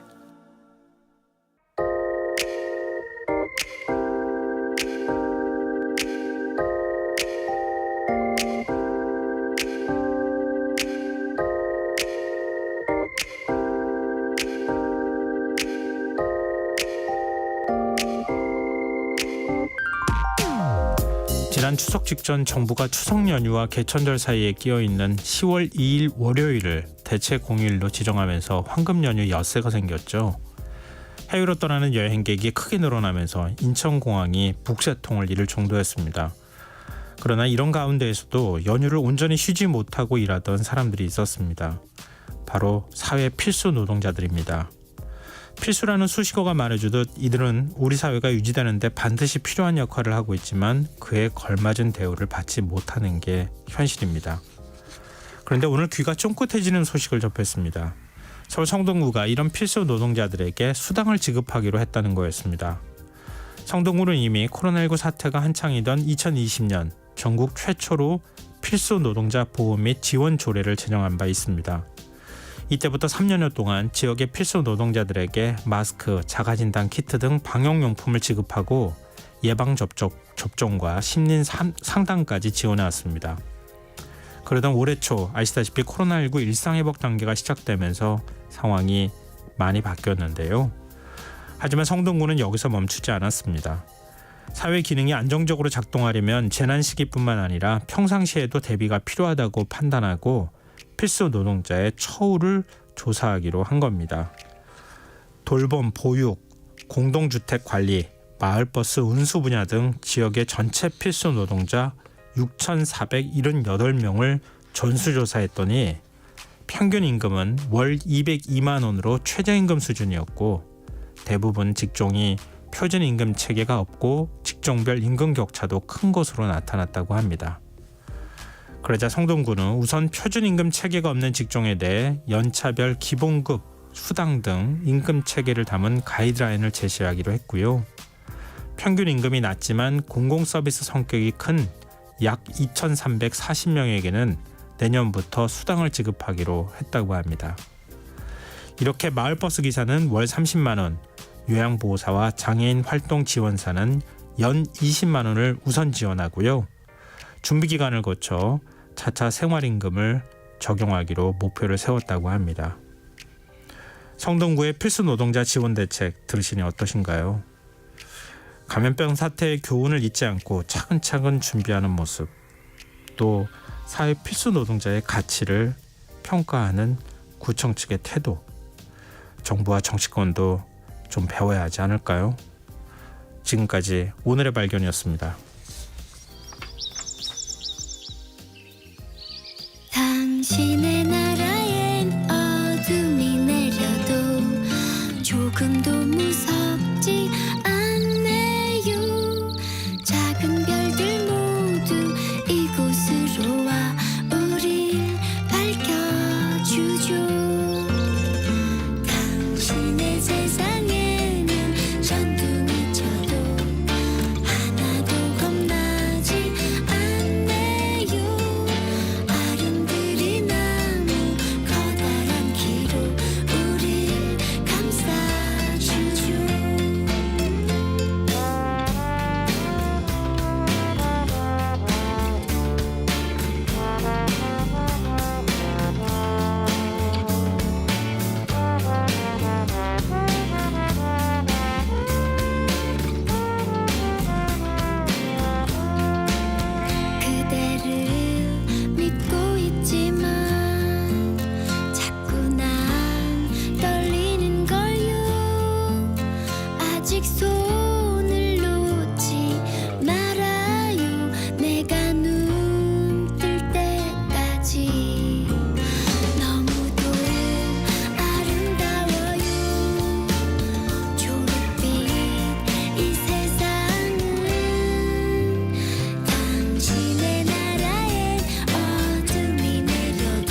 오늘의 발견에 이어서 박혜경의 동화 듣고 오셨습니다. 김성원의 시사는 언제나 청취자 여러분의 관심과 참여 기다립니다. 오늘도 방송 내용과 관련한 청취자분들 문자 들어오고 있는데요. 휴대전화 뒷자리 2773 쓰시는 청취자분께서 성동구 멋진 곳이네요. 성동구 같은 곳에 살고 싶어요. 이렇게 문자 주셨고요. 1208님 성동구 선진행정 응원합니다. 필수 노동자에게 더 많은 혜택을 줬으면 합니다. 다른 지역도 성동구를 벤치마킹했으면 좋겠습니다. 이렇게 문자를 주셨어요. 요즘 선거 앞두고 정치권에서 막 굵직굵직하고 이런 것들 대책 나오잖아요. 근데 다 간단하지 않은 거잖아요. 근데 이렇게 보면 과연 준비를 그동안에 했나 이런 생각이 들 때가 꽤 있습니다. 성동구가 필수 노동자 6,000명 넘게 조사해서 죄송합니다. 임금하고 지금 계약 형태나 이런 것들을 조사했다는 거 보면서 깜짝 놀랐습니다. 한 구 차원에서 6,000명 넘게 이렇게 조사하는 거 쉽지 않거든요. 그렇게 조사해서 그중에서 당장 시급한 분들한테 먼저 단계적으로 2,000 몇백여 명한테 먼저 수당을 지급하겠다. 그렇게 하고 나중에 가서 생활임금까지. 왜냐하면 이 필수 노동자가 없으면 성동구에 사는 주민들이 불편하잖아요. 그러니까 아니 불편한 걸 떠나서 제대로 그 구 안에서 활동을 할 수가 없게 되잖아요. 그만큼 구에서 그걸 평가해 준다고 하는 거 보면서 아 코로나19에 대한 그 경험이나 이런 것들을 이렇게 또 활용하면 지역의 공동체가 훨씬 더 튼튼해지지 않을까 이런 생각했습니다. 이건 뭐 정부나 정치권이 나라를 운영하는 원리하고 크게 다르지 않다는 생각이 듭니다. 꼭 좀 배웠으면 좋겠다는 생각을 해봅니다. 네, 청취자분 의견 감사드립니다. 계속해서 많이 보내주십시오. 저희가 추첨해서 당첨된 분들께 모바일 쿠폰 선물로 드리겠습니다. 참여하실 문자 번호는 샵9730이고요. 짧은 문자 50원, 긴 문자는 100원의 정보 이용료가 부과됩니다. 콩 게시판 KBS 라디오 유튜브 채널을 통해서도 무료로 참여하실 수 있습니다. KBS 라디오 김성환의 시사야와 함께하고 계신 지금 시각은 11시 9분입니다.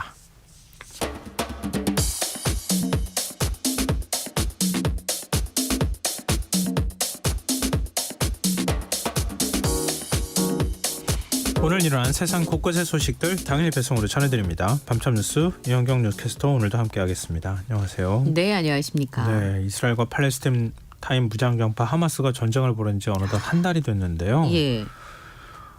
이스라엘군 공격으로 가자 지구에서만 10,000명이 넘는 사망자가 발생했어요. 예, 오늘로 꼭 한 달이 됐는데요. 하마스 근거지인 가자시티를 지금 이스라엘군이 포위하고 있습니다. 그 하마스의 요새까지 점령하는 등 굉장히 공세 수위를 높이고 있는데요. 네. 가자지구 북부의 병원들이 하마스 지휘부로 쓰이거나 땅굴과 연결되어 있다라고 하면서 관련 영상을 공개하기도 했고요. 하마스 측에서는 이스라엘이 병원을 공격하기 위해서 거짓으로 명분을 만들고 있다 이런 주장을 하고 있습니다. 하마스 요새 한 곳을 이스라엘군이 점령했다면서 SNS에 영상을 공개했고요. 하마스 서한지구 사령관과 여단 사령관 특수작전 부대장을 한꺼번에 제거했다고 발표하기도 했는데요. 네. 지금 24시간 동안 전투기 공격으로 450곳의 하마스 목표물을 타격을 한 것으로 지금 전해지고 있습니다. 말씀하신 것처럼 한 달이 지나는 동안 팔레스타인의 사망자가 10,000명을 넘어섰고 이스라엘 사망자도 1,100여 명인 것으로 집계가 됐고요. 가장 안타까운 건 이 중에서 4,000명이 넘는 희생자가 어린이라는 겁니다. 가자지구 사망자가 10,000명을 넘어가면서 팔레스타인 주민이 22명이 사망한 것으로 집계가 됐는데 부상자는 이보다 훨씬 많습니다. 25,400여 명이고요. 4,104명의 어린이가 목숨을 잃었고 8,000명이 넘는 아이들이 다쳤습니다. 그리고 무너진 잔재에 깔린 것으로 추정되는 실종된 아이들도 1,200여 명이 넘는 그런 상황입니다. 근데 지금 뭐 민간인 시설을 공격하고 특히 병원도 공격하고 있는 상황이잖아요. 네. 지난번에도 병원 공격해서 400명이 넘는 사망자가 한꺼번에 발생하기도 했는데 거기에 뭐 땅굴을 파고 하마스가 숨었던 거다. 이렇게 얘기를 하는데 국제법상으로 그러면 적을 한 명을 공격하기 위해서 민간인을 이렇게 많이 죽여도 되는 건가?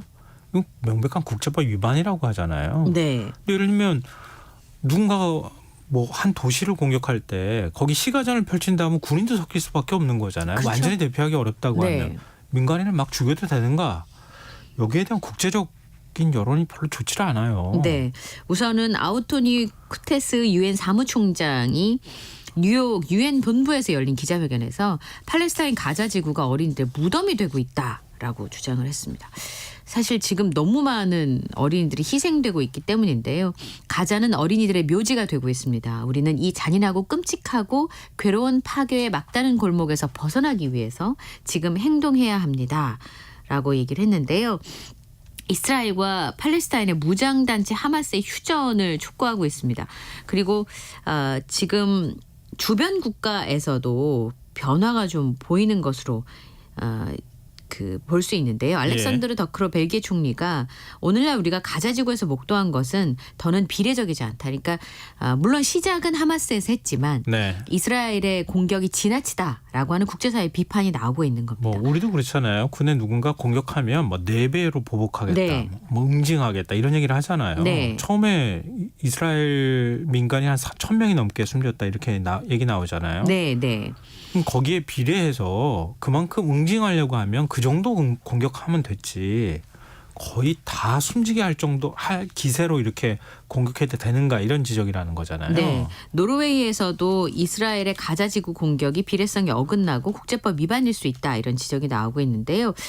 이런 국가들도 있습니다. 이게 이제 불법적이거나 아니면 지나치다라는 걸 보여주기 위해서 자국의 외교관을 철수시키는 국가들도 있는데요. 남아프리카 공화국의 경우에는 이스라엘의 가자 지구 공습에 항의하고 또 막대한 민간인 피해가 발생하는데 우려를 표하고자 현재 주재하고 있는 자국의 외교관들을 모두 다 소환하기로 했습니다.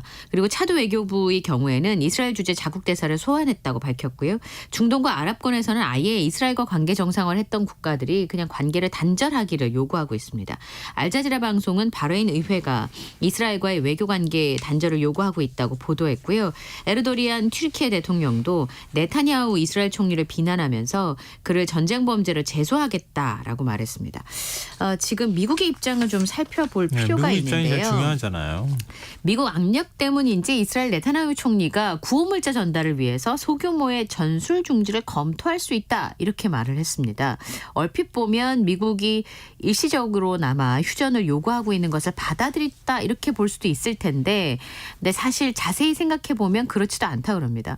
전술적 소규모 중단이라면 여기 1시간 저기 1시간 전에도 한 적이 있습니다. 인도적인 물품 반입을 위해서라면 상황을 확인해 봐야 할 것 같습니다. 라고 얘기를 했거든요. 네타냐후 총리가. 네. 근데 이 얘기는 하겠다는 게 아니라 할 수 있을지 보겠다. 라는 뜻으로 해석할 수 있고요. 그리고 작전을 중단하더라도 아주 잠깐에 그칠 가능성이 높다라는 겁니다. 미국에서 말하는 인도적 구호를 위한 일시적 교전 중단까지는 가지 않을 거라는 뉘앙스가 읽혀지는데요. 심지어 네타냐후 총리가 가자 지구를 재점령할 수 있다라는 뜻을 내비치기도 했습니다. 근데 미국이 밝힌 입장과 굉장히 배치되기 때문에 사전 교감이 있었던 건지 발언의 의도를 다들 궁금해하고 있는 상황인데요. 중동 국가를 훨씬 더 자극할 수 있는 그런 발언으로 보입니다. 미국이 일시적 교전 중지를 자꾸 지금 네타냐후 총리한테 압박하고 있다 그러잖아요. 네. 그거 하기 전에 무기 지원하지 말아야 되는 거 아닌가. 그게 더 실질적인 대책이 아닌가. 네. 그런 생각이 드네요. 경찰이 지금 전 국가대표 남현희 씨에 대해서 출국 금지 조치를 내렸네요. 네. 지금 사기 혐의 공범으로 전 연인인 전청조 씨의 사기 혐의의 공범으로 입건이 돼서 10시간 가까운 경찰 조사를 받고 귀가를 했습니다. 출국 금지 조치가 이루어졌는데 사기 공범 혐의를 일부 부인하고 있고 해외 출국이 잦고 또 이번 사건의 파장성을 고려했다. 이 경찰에서 이렇게 설명을 했습니다. 10시간가량 조사가 이어져서요. 어제 오후 2시 20분에 출석을 해서 오늘 오전 12시 그러니까 7분쯤에 종료가 됐습니다. 남현희 씨 주장은 계속 그겁니다. 나는 사기 공범이 아니다. 그리고 사기 행각을 몰랐다라는 진술을 한 것으로 전해지고 있는데요. 네. 지금 추가로 고소를 당한 상황입니다. 고발을 당한 상황인데요. 그러니까 김민석 의원에 의해서 전청조 씨의 세컨폰과 노트북을 조사해야 된다. 그리고 남현희 씨를 추가 고발한 상황인데 지금 양쪽의 진술이 엇갈리고 있고 심지어는 뭐 대질신문을 하라라는 주장을 하고 있기 때문에 경찰의 조사를 좀 지켜봐야 될 것 같습니다. 경찰은 내일 남현희 씨 다시 소환 조사한다고요? 네. 내일 오전 10시에 남현희 씨를 소환해서 대질신문을 진행할 것으로 파악이 되고 있는데요. 네. 당사자의 상황이나 뭐 이런 거에 따라서 대질신문 일정은 조정이 될 가능성도 있습니다. 잠깐 전에 제가 말씀드린 것처럼 양측 모두 대질신문 의사를 표한 상황인데요. 남현희 씨는 지난 2일 송파경찰서에 대질신문 요청서를 제출했고 전청조 씨 역시 법률 대리인을 통해서 대질신문 의사를 지금 밝힌 바 있습니다. 네. 지금 여러분께서는 KBS 라디오 김성환의 시사회와 함께하고 계십니다. 밤참 뉴스 계속 이어가겠습니다. 국내에서 한 남성이 여성을 폭행하는 일이 있었는데 네. 영국 BBC가 이 사건을 보도했습니까? 예. 4일 밤에 진주시 하대동에 있는 편의점에 20대 남성이 20대 여성 아르바이트생을 주먹과 발로 폭행을 하고요. 심지어 이를 말리던 50대 남성 손님한테도 주먹을 휘두르는 일이 발생을 했습니다. 이유는 여자는 안 때리지만 그 사람이 이렇게 말을 했대요. 네. 폭행을 하면서 여자는 안 때리지만 페미니스트는 많이 맞아야 된다라는 식으로 얘기를 했다는 겁니다. 피해자의 설명입니다. 네. 근데 이 여성이 굉장히 짧은 머리를 하고 있었는데요. 시비를 걸다가 신고하겠다고 하니까 여성의 휴대전화를 빼앗자 전자레인지에 던져버리고 막아서는 여성을 페미니스트라고 부르면서 폭행을 가한 것으로 전해지고 있는데요. 네. 지금 많이 다친 것으로 보이고 지금 말씀드렸던 이 사건을 BBC에서 보도를 하면서 한국은 경제 선진국 중에서 낮은 성평등으로 여성 근무 환경이 열악한 곳 중에 하나로 꼽힌다. 최근에 몇 년간 역차별로 불이익을 받았다고 느끼는 젊은 남성들 사이에서 페미니스트에 대한 반감이 높아졌다고 설명을 했습니다. 네. 짧은 머리 여성들이 전에도 한국에서는 공격의 표적이 되었다면서 수많은 여성 혐오자들이 헤어스타일을 페미니즘과 연관시키고 있다. 그러면서 얘기했던 게 2021년 도쿄올림픽에서 금메달 땄던 안산 선수가 짧은 쇼컷 머리를 하고 맞아요. 있다는 이유로 네. 온라인에서 괴롭힘을 당한 사건을 언급하면서 이런 세태와 연관을 짓기도 했고요. 이게 가장 많이 읽은 기사 부문의 순위에 오르기도 했습니다. 해외 누리꾼들이 이 소식을 접하고 나서 터무니없고 소름이 끼친다. 여성의 외모만으로 페미니스트라고 가정하고 그 여성을 폭행할 권리가 있다고 느꼈다는 건 매우 충격적이다라는 반응을 보였습니다. 우리나라 누리꾼들도 탄식을 금하지 못했는데요. 나라 망신이다. 부끄럽고 속상하다. 이런 증오 범죄는 결코 대충 넘어가선 안 된다라는 의견을 남겼습니다. 이거 사실 남일 아닙니다. 네. 그렇지 않습니까? 네. 뭐 구조적 성평등이 없다더라, 뭐 여성가족부 없앤다더라, 뭐 별의별 얘기들이 많이 있었잖아요. 네. 그리고 여성들한테 뭔가 뭐 지원이나 이런 것들이 가기만 하면 뭐 페미니즘 정책이다 이렇게 얘기하면은 외국에서 그걸 어떤 시각으로 바라볼까 한 번쯤 우리가 좀 생각해 왔으면 좋겠다는 생각이 드네요. 지금 그 가해자는 구속이 된 상태죠? 네. 이 남성의 경우는 결국 구속이 됐고요. 도주 우려 등을 이유로 구속영장이 발부가 됐습니다. 이 남성이 편의점 인근에서 친구들과 술을 마시고 있던 것으로 전해지고 있는데요. 폭행 당시에 만취 상태였다고 합니다. 술이 깬 뒤에 경찰 조사에서 나는 남성연대 회원이고 페미니스트 같아서 때렸다라고 진술을 했다는데. 남성연대 회원이라고 그랬어요? 네. 자기 스스로가? 예. 그리고 경찰서에서도 피해자에 대한 조롱을 이어갔다고 합니다. 이 여성을 폭행한 남성을 말리다가 50대 남성도 굉장히 많이 다쳤는데요. 이 50대 남성의 피해자의 딸의 설명에 의하면 가해자가 피해 여성분에게 가려고 하니까 이분이 이제 20대 그 여성과 비슷한 따님이 있으니까 말리려고 했던 것 같습니다. 네. 이 아버님이 가해자를 불러서 대신 맞았다가 많이 다쳤다라고 설명을 했는데요. 이 피해자의 경우에도 많이 다쳐가지고 귀, 팔, 인대 부분이 손상이 됐고 그리고 이 말리던 손님의 경우에도 얼굴 부위 골절상을 입었다고 합니다. 아르바이트생이 맡고 있는 딸 같아서 어떻게 보고 있느냐라고 하셨다고 하는데 이게 못 때리게 남성의 손을 이렇게 50대 손님께서 막으시니까 네. 그 귀랑 목을 물어 뜯었습니다. 근데 다행히 폭행을 당하면서도 이분이 가해자를 붙잡는 바람에 경찰의 체포를 도울 수가 있었다고 하는데요. 지금 봉합수술을 받은 뒤에 병원에서 회복 중인 것으로 알려져 있고 남자인데 왜 나를 돕지 않고 페미니스트를 돕느냐 이렇게 항변을 했다고 하네요. 이 가해자가. 진짜 정치인들이 자신들이 하는 발언을 국민들이 어떻게 받아들이는지 그렇게 해도 된다고 생각하는 거 아니에요? 나보다 더 한 얘기도 하는 사람이 저기 버젓이 정치하고 있는데 그럼 내가 뭐가 문제야 이렇게 생각하는 거 아니에요. 진짜 한번 다시 성찰해보는 시간이었으면 좋겠습니다. 근데 온라인에서는 여성 수요코 뭐 이른바 인증이라고 해야 되나요? 네. 캠페인이 벌어지고 있다고요? 네. 지금 사건이 알려지면서 온라인에서 피의자의 행위를 지탄하면서 쇼커 사진을 올리는 챌린지가 이어지고 있습니다. 여성 혐오와 폭력을 비판하기 위한 챌린지라고 볼 수 있을 텐데요. 이 사회 SNS에 여성 쇼커 챌린지로 해시태그를 단 게시물들이 다소 올라왔습니다. 캠페인에 참여한 누리꾼들이 짧게 자른 머리카락 사진을 올리면서 연대한다라는 의견을 표하고 있는데 여성들이 머리카락을 짧다고 폭행당할 수 있는 현실은 말이 안 되고 머리카락이 짧으면 맞아야 하냐 쇼컷을 하면 안 된다는 게 무슨 논리냐라는 반응들을 보이고 있습니다. 또 가해자에 대해서 강력한 처벌과 신상 공개를 촉구하는 국회 국민동의 청원글도 올라왔고요. 네. 여성단체에서는 이번 사건을 여성 혐오 범죄로 규정하고 있습니다. 그동안에 식당이나 카페에서 네. 일회용품을 이제 어느 정도 정착이 됐다는 생각을 저는 개인적으로 했었거든요. 네. 매장 안에서 마실 때는 일회용품을 안 주잖아요. 네. 일회용컵 제공하지 않고 그냥 다회용 컵으로 줘서 네. 굳이 그 커피를 들고 나갈 때만 일회용컵에 좀 담아주시죠. 담아주고. 예.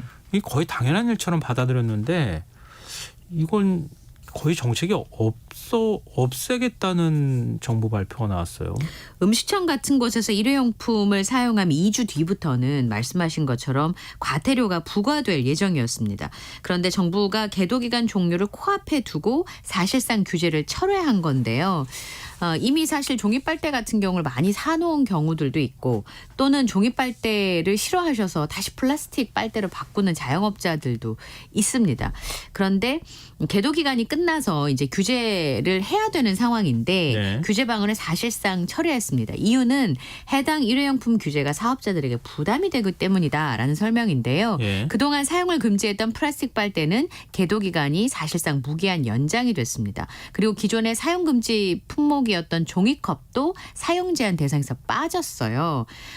소상인 단체는 환영하겠습니다만 현재 당장 정부를 믿고 준비해온 업체들도 형평성 논란 얘기가 나옵니다. 12월부터는 사용 못한다고 해서 공문까지 주고 갔는데 다시 사용이 된다. 이건 어떻게 바뀔지 몰라서 소상공인이 조금 다 불안하다. 환영하지는 않을 거예요. 예. 그동안은 이 정책을 충실하게 따르고 이런 그 친환경 정책으로 가야 된다고 하는데 공감하시는 분들이 상당히 많았을 거예요. 네. 그러니까 불편함에도 불구하고 또 일정 부분 부담을 지는 것에도 불구하고 그 방향으로 열심히 가셨던 분들이 있는데 안 가고 나는 안 할 거야 이렇게 했던 분들이 지금 득을 보는 상황이잖아요. 그러니까 비용이 2.5배 이상 들어간다라는 얘기인데요. 근데 한편으로는 정책이 왔다 갔다 하면서 소상공인들의 입장에서는 어떤 얘기를 믿고 정부 정책을 따라야 될지 모르는 그런 상황이 벌어지고 있는 거죠. 이렇게 되면은 다시 제도 도입하기 쉽지 않은 상황이 될 거 아니에요. 예, 환경단체가 지금 예. 반발하고 있습니다. 당장 일회용 컵만 연간 300억 개가 버려지고 작년에만 70만 톤이 넘는 일회용품 폐기물이 쌓이는 현실인데 정작 환경부가 이익보호 외에 환경에 대한 책임을 다했냐라고 되묻는 상황인데요.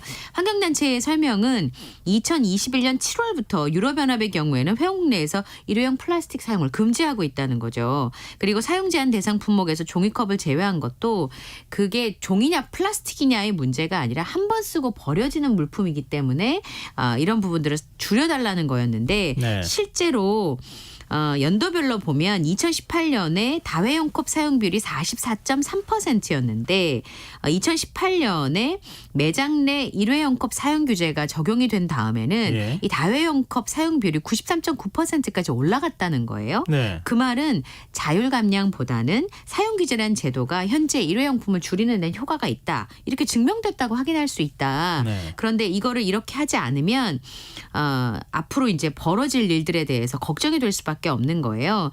1년 동안 재활용 인프라를 구축하기로 했는데 그게 뭐 어떻게 되는지 설명도 하지 않고 힘드니까 유예하겠다라고 하면 공감대가 형성이 안 된다는 거고 지금도 아까 말씀하신 것처럼 일회용품을 안 쓰도록 인프라를 잘 구축하고 운영하는 업체들도 많은데 힘들다는 것에 대해서 끌려가는 정부를 보면 의지가 없는 것 같아서 안타깝다라는 입장을 밝혔습니다. 그러니까 이걸 환경부에서 발표했다는 게 더 아이러니아 아닐까 그런 생각이 드네요. 네. 이것도 외국에서 어떻게 바라볼지도 궁금하기도 하고요. 마지막으로 날씨 얘기도 좀 해보죠. 네. 오늘 기온이 정말 뚝 떨어졌어요. 네. 근데 내일은 더 춥다고요. 영하 일부 지역이 영하까지 내려갈 것으로 보이는데요. 특히나 이제 그 건강 걱정을 좀 하셔야 될 것 같습니다.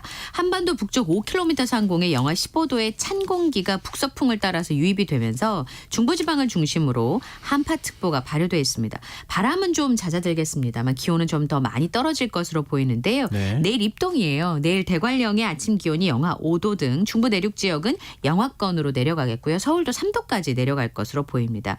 이렇게 급격한 기온 변화가 나타날 때는 건강에 특별히 주의를 하셔야 되고 농작물도 서리가 내릴 수 있으니까 주의를 좀 하셔야 될 것 같습니다. 네. 그리고 반짝 추위인 것 같습니다만 내일이 제일 춥고요. 그리고 주말에 다시 추워질 것으로 예상이 됩니다. 그때는 기온이 올라가는 게 아니고요. 네, 그리고 내일까지 반짝 춥고 좀 괜찮아지다가 주말에 다시 더 추워질 것으로 예상이 되는데 이제는 이제 추울 일이 더 많이 남아 있는 거죠. 그렇죠. 11월이 벌써 초순이 지나가고 있잖아요. 예. 토요일, 일요일, 월요일은 서울도 영하권으로 예상이 되니까 굉장히 추워지니까 그걸 이제 감안을 하시면 좋을 것 같고 사실 지난주가 지나치게 따뜻했던 거죠. 경주가 29도까지 올라갔으니까 사실. 요즘 두꺼운 옷 꺼내놔야 될 것 같은데요. 예, 다시. 패딩 입고 출근하시는 게 나을 것 같습니다. 네. 아까 그 한 청취자분께서요. 원주 치악산에 눈이 내린다고 그 얘기를 소식을 전해주셨는데 네. 또 내일 모레 며칠 내에 눈 내린다는 얘기가 이제 진짜 들리지 않을까 더. 네, 덕유산에서 그런 벌써 생각이 드네요. 상고대가 형성이 되기도 했고요. 서리꽃이 네. 소백산에 피기도 했습니다. 이제 진짜 겨울이 올려나 봅니다. 예, 자, 밤참수 여기까지 하겠습니다. 지금까지 이현경 뉴스캐스터와 함께했습니다. 고맙습니다. 감사합니다.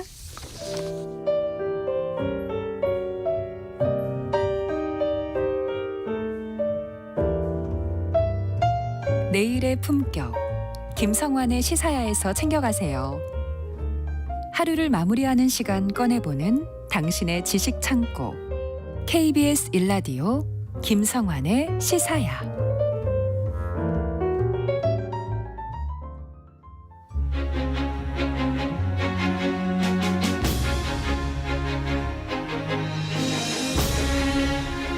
너무 보잘것없이 보여서 도구를 피한 고분이 있다고 합니다. 바로 경남 양산 금조총 이야기인데요. 이 고분은 일제강점기 가야고분 발굴에 혈안이 돼 있던 일본인들의 눈조차 피했다고 합니다. 그런데 이 금조총에서 보물이 쏟아져 나왔다고 하는데요. 어떤 기막힌 발굴 스토리가 숨어있는지 헌재의 역사 시간에서 살펴보겠습니다. 이규환 히스토리텔러 나와 계십니다. 안녕하세요. 안녕하세요. 네, 일제강점기 일본 학자들이 뭐 영남 지역 가야고분 발굴에 집착했다. 이거는 꽤 알려진 얘기잖아요. 네, 그 4세기 말에서 6세기 초에 2세기 정도가량의 한반도 남부에 경영했다는 임나 일본부, 그러니까 이제 바로 영남 지역에 존재했다라고 강변을 했거든요. 그래서 한반도를 이제 식민지로 만들었기 때문에 네. 이제는 옳았구나 싶은 거죠. 그것만 우리가 증명하면. 그래서 1910년대에 그 영남 지역 가야고분을 조사했던 도쿄대 교수가 있어요. 구로이타 가츠미가 조사를 앞두고 뭐라 그랬냐면 일본의 조선 병합은 임나 일본부가 부활한 것이다. 그래서 이참에 반드시 그 임나 일본부의 증거를 영남의 가야고분에서 찾아낼 것이다. 라고 아주 강변했죠. 그렇게까지 열심히 찾았는데 못 찾은 거잖아요. 그렇습니다. 그래서 기세등등했는데 나중에 뭐라 그랬냐면 구로이타가 막상 임나 일본부라고 해서 고분을 조사를 해보면 모두 보니까 조선풍이더라, 뭐 신라풍이던가 뭐 그렇더라라고 이제 결론을 내리고 입맛만 다시고 물러났는데요. 어떻게 보면 애시당초 존재하지도 않았던 그런 임나 일본부를 식민지를 찾으려고 헛심을 쓴 거다라고 볼 수가 있습니다. 그럼 그걸 포기했어야죠. 그러니까요. 그럼 포기 안 하고 그렇게 이해했던 거 아니에요? 네. 아직 어딘가가 있을 거야. 그렇게 생각했다는 거잖아요. 근데 오늘 이제 소개할 금조총은 너무 허름해서 뭐 도굴이든 발굴이든 피했다고요? 그렇습니다. 그 일본 학자들이 조사한 고분이 바로 오늘 소개할 금조총보다 20m 정도 위에 이렇게 있었어요. 네. 고분이 그건 좀 컸죠. 그래서 이제 그 1920년 11월에 조사를 했는데 거기서 금동관, 금동관모, 그다음에 금동 신발과 같은 그런 금동 유물, 그리고 금, 은, 동제, 팔찌, 자작나무 껍질로 만든 관모, 관장식 이런 식으로 해서 한 489점의 유물이 쏟아져 나왔는데 특히나 이 금동관은 그보다 10개월 뒤에 1921년 9월에 사상 처음으로 발굴된 금관 있잖아요. 금관 쪽에서 나온 금관. 아까 그건 금동관이고 그것처럼 마치 그 쌍둥이처럼 유사하다라는 사실이 뒤늦게 이제 10개월 뒤에 밝혀졌죠. 그래서 이 금관 중에 금관이 좀 찌그러져 갖고 이렇게 납작해서 이렇게 발굴이 됐는데 요거는 완전히 나왔기 때문에 요걸 보고서 양산에 있는 걸 금동관을 보고서 요 금관을 복원하는 그런 작업이 펼쳐졌죠. 굉장히 보잘것없이 보였었는데 예. 그 안에 그 뭐라 그럴까요? 묘실이라고 해야 되나요? 아니면 뭐라고 표현해야 되죠? 그게 무너지지 그렇죠. 않았다는 얘기네요. 예, 그거 이제 그 부부청은 나름대로 괜찮았기 때문에 발굴한 거고 금조청 얘기가 이제 보잘것없었다는 건데 어쨌든 이 생산지가 경주였다라는 얘기가 돼서 이게 양상고분, 그러니까 그 주인공이 가야가 아니라 신라의 지방 세력이다. 그러니까 무슨 뭐 임나 일본부하고 관계가 없다라는 증거가 된 거고 그 고분이 부부 합작묘로 밝혀졌어요. 그래서 양산 부부청이다라는 이름이 붙었고, 근데 일제가 그 부부청 유물을 그 489점이라고 했는데 그걸 다 몽땅 일본으로 반출했고, 그것이 1965년에 한일 수교 때 그 반환된 문화재 목록이 있는데 1432점에 돌아왔거든요. 거기도 포함이 되지 않았습니다. 돌아오지 못한 사연은 예전에 한번 말씀드린 적이 있기 때문에 방송 유튜브 있으니까 한번 찾아보시기 바랍니다. 그러니까 그 우리가 더 적극적으로 달라고 했으면 요건 하나 질문 드려볼게요. 갖고 올 수는 있었을 것 같아요. 아니 그걸 이제 목록에는 원래 우리가 달라 그랬었는데 일본에서 요거는 우리가 좀 어떻게 전시를 하겠다라고 했어요. 근데 그 자체를 그 우리 정부에서 그걸 다 허용을 해주면서 한일 그 협정을 빨리 해야 되는 그런 상황이 있었잖아요. 돈 받고 막 그런 상황이 있었기 때문에 그래서 그걸 허용을 해주면서 이제 구구절절 우리 정부가 오히려 구구절절 우리가 명분을 오히려 만들어줬다. 만들어갖고 뭐 그런 식으로 이제 이거 뭐 그런 그 금동관은 많아. 금관까지 있잖아 우리는. 그러니까 금동관은 그냥 줘도 돼. 이런 식이었던 그 이유를 만들어갖고 막 그렇게 했죠. 근데 어쨌든 우리가 언젠가 갖고 와야 될 유물 아닙니까? 그렇습니다. 당연히 갖고 와야 되고 그거는 계속 이제 문제를 제기해야 되는 상황이 된 거죠. 어쨌든 그 부부청 유물이 출토된 양산 북정리 그다음에 그 앞에 있는 신길이 고분군이 사적으로 지정됐습니다. 근데 이 1990년대 들어와서 양산 지역에 개발 붐이 일어나서 거기 토지 소유자들이 그 이제 조합을 세워가지고 그 택지를 좀 만들자 하면서 그걸로 인해서 이미 훼손된 그 사적 지역이 있는데 그거는 좀 풀어달라라고 이제 민원을 강하게 제기해서 결국 이 민원이 받아들여지죠. 그렇다고 무턱대고 풀어줄 수는 없는 거잖아요. 그러니까 이제 개발 구역에 대한 발굴 조사를 이미 일단 해가지고 뭔가 유구와 유물이 없으면 풀어주는 그런 식이었어요. 그래서 1990년 4월부터 발굴 조사가 진행이 되었는데. 근데 이제 발굴단에서 보니까 대충 다 조사를 했는데 그 참에 이제 부부청까지 좀 조사를 했는데요. 서남쪽으로 한 20m 정도에 떨어진 곳에 이렇게 돌무더기가 이렇게 쌓여 있는데 뭔가 이게 좀 신경이 쓰였다라는 거예요. 근데 돌무지부동 같긴 한데 주변에 보니까 근대 이후에 이렇게 만들어진 민묘가 많이 있었기 때문에 저 돌무더기가 민묘를 만들면서 나온 돌을 쌓아둔 것이 아닌가 뭐 이렇게 생각을 했다라는 돌무더기가 있기는 했는데 옆에 이렇게 뭐 무덤 조성하면서 나온 돌덩이를 그냥 이렇게 한 귀퉁이에다 이렇게 쌓아놓은 거구나. 그렇습니다. 그런 정도로 생각했다는 거네요. 왜냐하면 그 돌무더기 뒤쪽에 보면 민묘 축대가 그 사진에도 나오는데 축대가 보이거든요. 그러니까 이거는 뭐 이거 별거 아닌 거 아니야 이렇게 생각을 했는데 그런데 좀 찜찜한 거예요. 발굴단 입장에서 보면 그냥 넘어가면 좀 그렇잖아요. 그래서 신경 쓰여서 동아대 박물관이 조사를 맡았었는데 발굴단장이 박물관 조교 한 사람한테 그건 네가 좀 한번 해봐. 그래 조교한테 맡겼어요. 그래서 한번 그랬는데 이제 보통 보면 조교가 뭐든지 한다 그래갖고 뭐 그 코끼리를 냉장고에 집어넣는 거 조교 보고 시키라고 농담처럼 했는데 옛날에는 뭐 그때 아니 조교는 의욕이 넘치는 그러니까 사람이니까 그 정도 위치니까. 그래서 이제 어쨌든 그냥 넘어갔다 그러면 그냥 그 금조청 유물은 중장비 3날에 찍혀서 그냥 아파트로 이제 됐겠죠. 사라질 운명이었는데 뭐 다른 조사원들은 다른 곳으로 가고 혼자 이제 그럴듯하게 뭔가 있을 만한 데를 가서 뒤지고 이제 저쪽으로 가고 떼학볕 아래서 이제 거기 이제 그 나름대로 조교가 회고를 하는 거에 보면 비 오듯 땀을 흘리면서 삭과 호미질과 곡괭이질을 했는데 정말 하루에도 몇 번씩 포기하고 싶은 마음이 들었다 뭐 이렇게 얘기를 하면서 근데 그러면서도 불구하고 파내려 갔는데 어느 날 보니까 돌무더기 서쪽 끝에서 무덤 돌방에 모서리가 보이더라라고 이야기를 했습니다.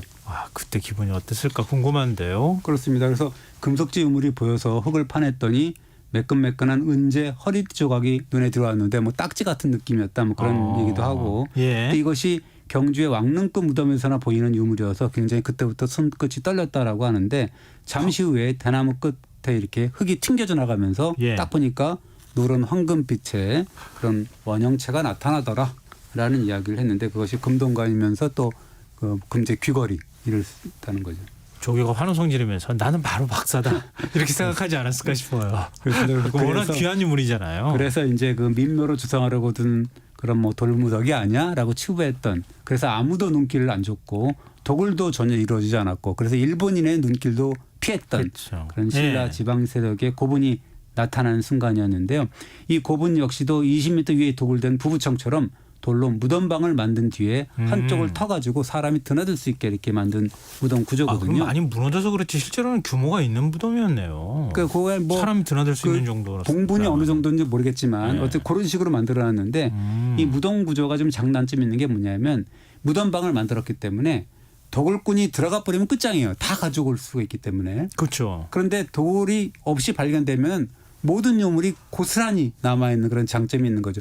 돌무지 덧날 무덤하고 다른 거예요. 신라 고분은 그거는 확 무너져 버린 무너져가지고 거니까. 그렇게 되기 때문에 차이가 있습니다. 이건 그냥 장단점이. 방이 아예 살아 있었다는 그렇죠. 거 아니에요. 네. 그러니까 굉장히 온전한 형태의 유물이 많이 쏟아져 나왔다는 거고요. 네, 고분 자체는 석실, 그러니까 무덤방이 길이가 한 3m 정도, 280cm 정도 되고 폭이 1m 정도밖에 안 되는 되게 작은 거네요.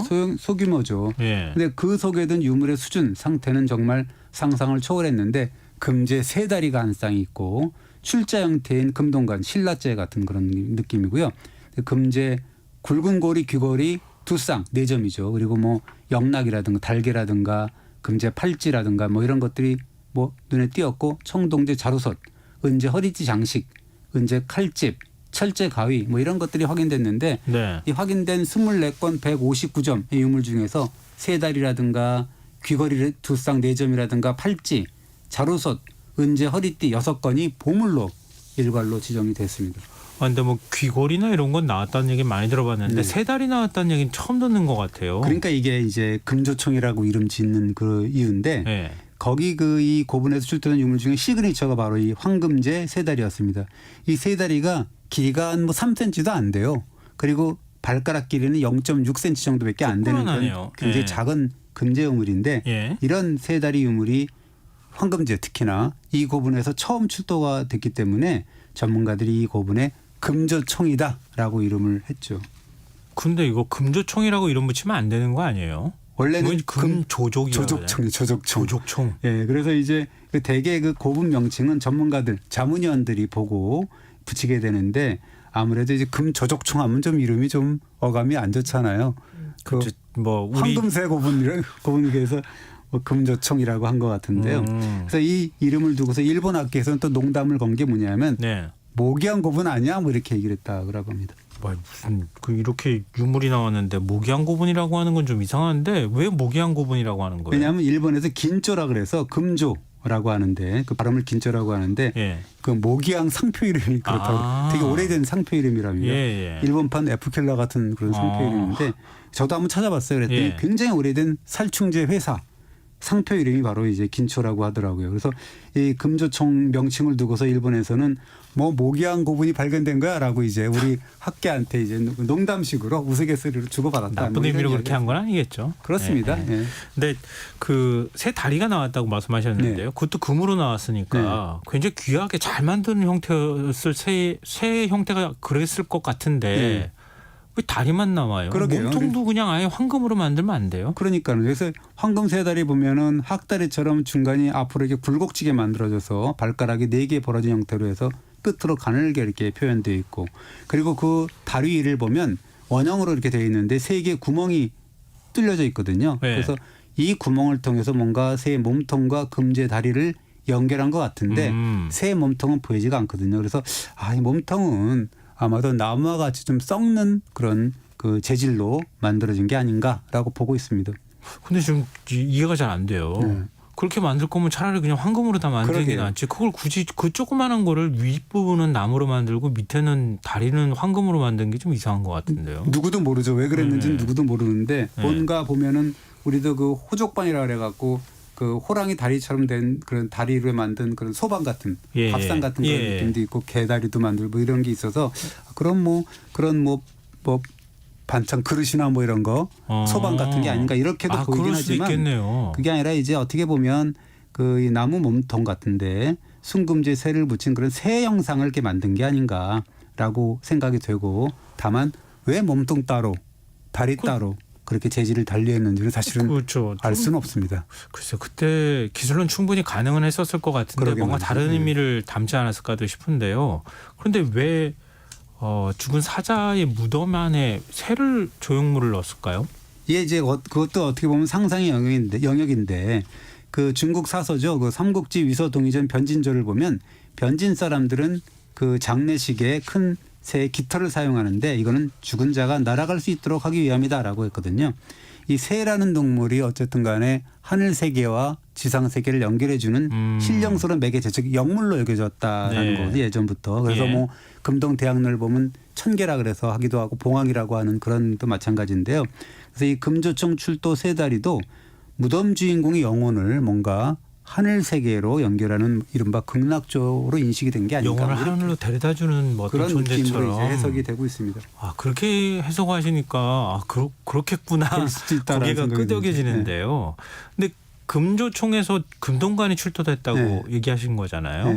근데 이건 경주에서 만든 겁니까? 경주산이 분명하다고 합니다. 머리 네. 쪽에서 확인됐는데 그래서 이제 주인공이 쓰고 있었다라고 하는데 나뭇가지 형태라서 출자, 날출자 있잖아요. 네. 그런 식으로 돼 있고 네. 그다음에 사선뿔 모양이 있고 그래서 그런 금동관은 전형적인 신라관이다라는 거죠. 그래서 뭐 금관청 금관이라든가 서봉청 금관이 그런 식으로 돼 있고 그리고 아까 이 20m 떨어져 있는 부부청 금동관 예. 그게 5세기 말에 이제 뭐 제작된 것으로 보이는데 시기차가 한 30-40년 정도 있는 거긴 하지만 네. 양식은 똑같습니다. 시기차가 좀 있을 뿐이지. 그래서 이거는 신라 중앙정부가 양산 지역의 최고 실력자한테 내린 하사품 정도로 판단이 되는데 그래요? 이를테면 이거죠. 신라왕이 야 내가 이 금동관을 당신에게 줄 터이니 당신이 양산 지역을 좀 잘 관리해 달라라는 그런 지역 수장한테 내려준 것이다. 라는 해석이 있습니다. 아 우리 왕이 뭐 계승식 뭐 이런 거 하는 것처럼 네. 약간 지역의 토 내가 그렇죠. 인정해 줄게 네. 뭐 이렇게 하는 뭐 증표 같은 거였다는 거잖아요. 그렇습니다. 예. 근데 금조총에서 출토된 유물 중에 신라 3대 명품이 있다면서요? 그렇습니다.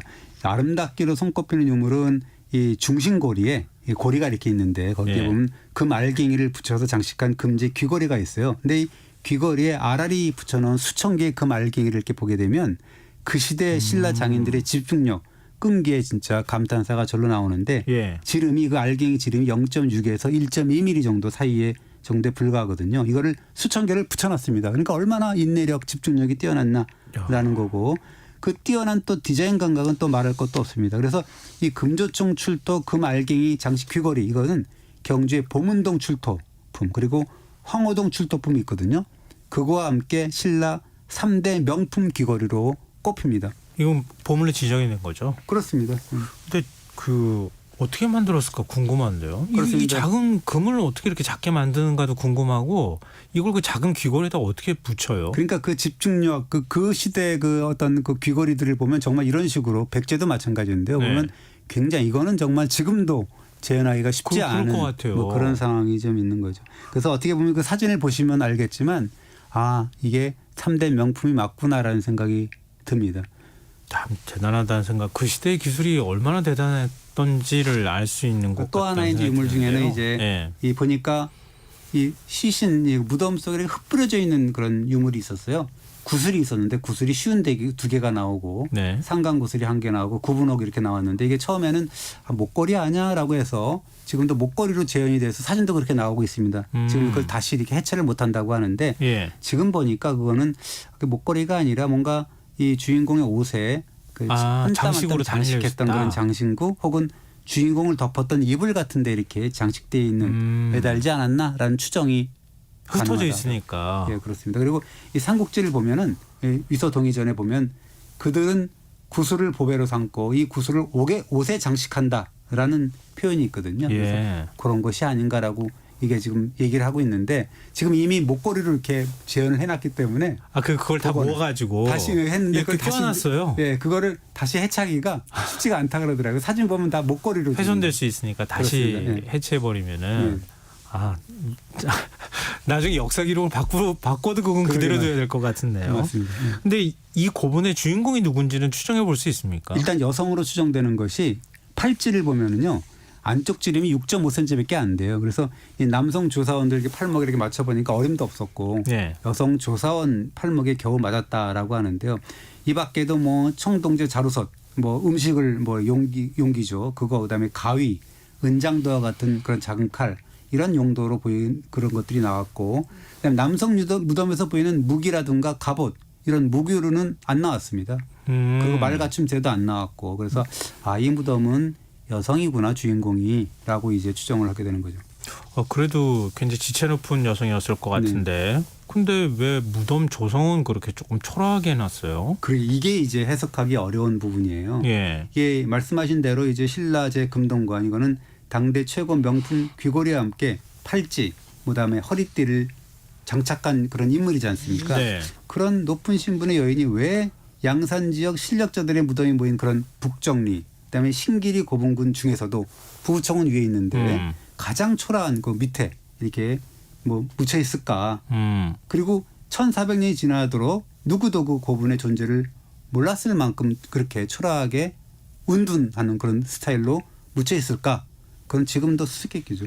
근데 바로 위에 부부총이 있다면서요? 그렇습니다. 그 부부총의 그 무덤 주인들하고 또 관계가 있는 거 아니에요? 이 부부총은 아까 얘기했던 금조총보다 한 20m 위에 있는데 그 이 양지 바른 곳에 있죠. 예. 길이가 한 5.4m가 되고 너비가 2.2m가 되기 때문에 2배 정도 차이가 납니다. 그건 눈에 확 띄었겠는데요. 있습니다. 예. 근데 이 부부총의 주인공이 누군지도 사실은 사료가 없어요. 다만 이 부부총과 관련해서는 설이 있는 게 뭐냐면 그 양산이라는 지역이 신라의 충신인 박재상 그리고 김유신의 아버지인 김서연의 고향으로 알려져 있거든요.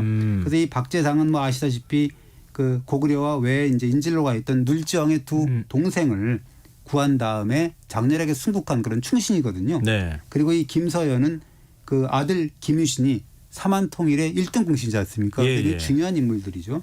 그러면 부부총 주인공이 박재상이나 김서연일 수 있다? 다만 이 부부청의 연대가 5세기 말로 추정이 되거든요. 예. 근데 박재상은 4말 5초의 인물이고 김서연은 6말 7초이기 때문에 연대는 맞지 않습니다. 그래서 이 연구자들 사이에서는 예. 그러면 그들 가문의 후예이거나 그 김서연의 경우는 또 조상, 그다음에 박재상의 경우는 뭐 예. 그럴 수 있는 거 아니냐.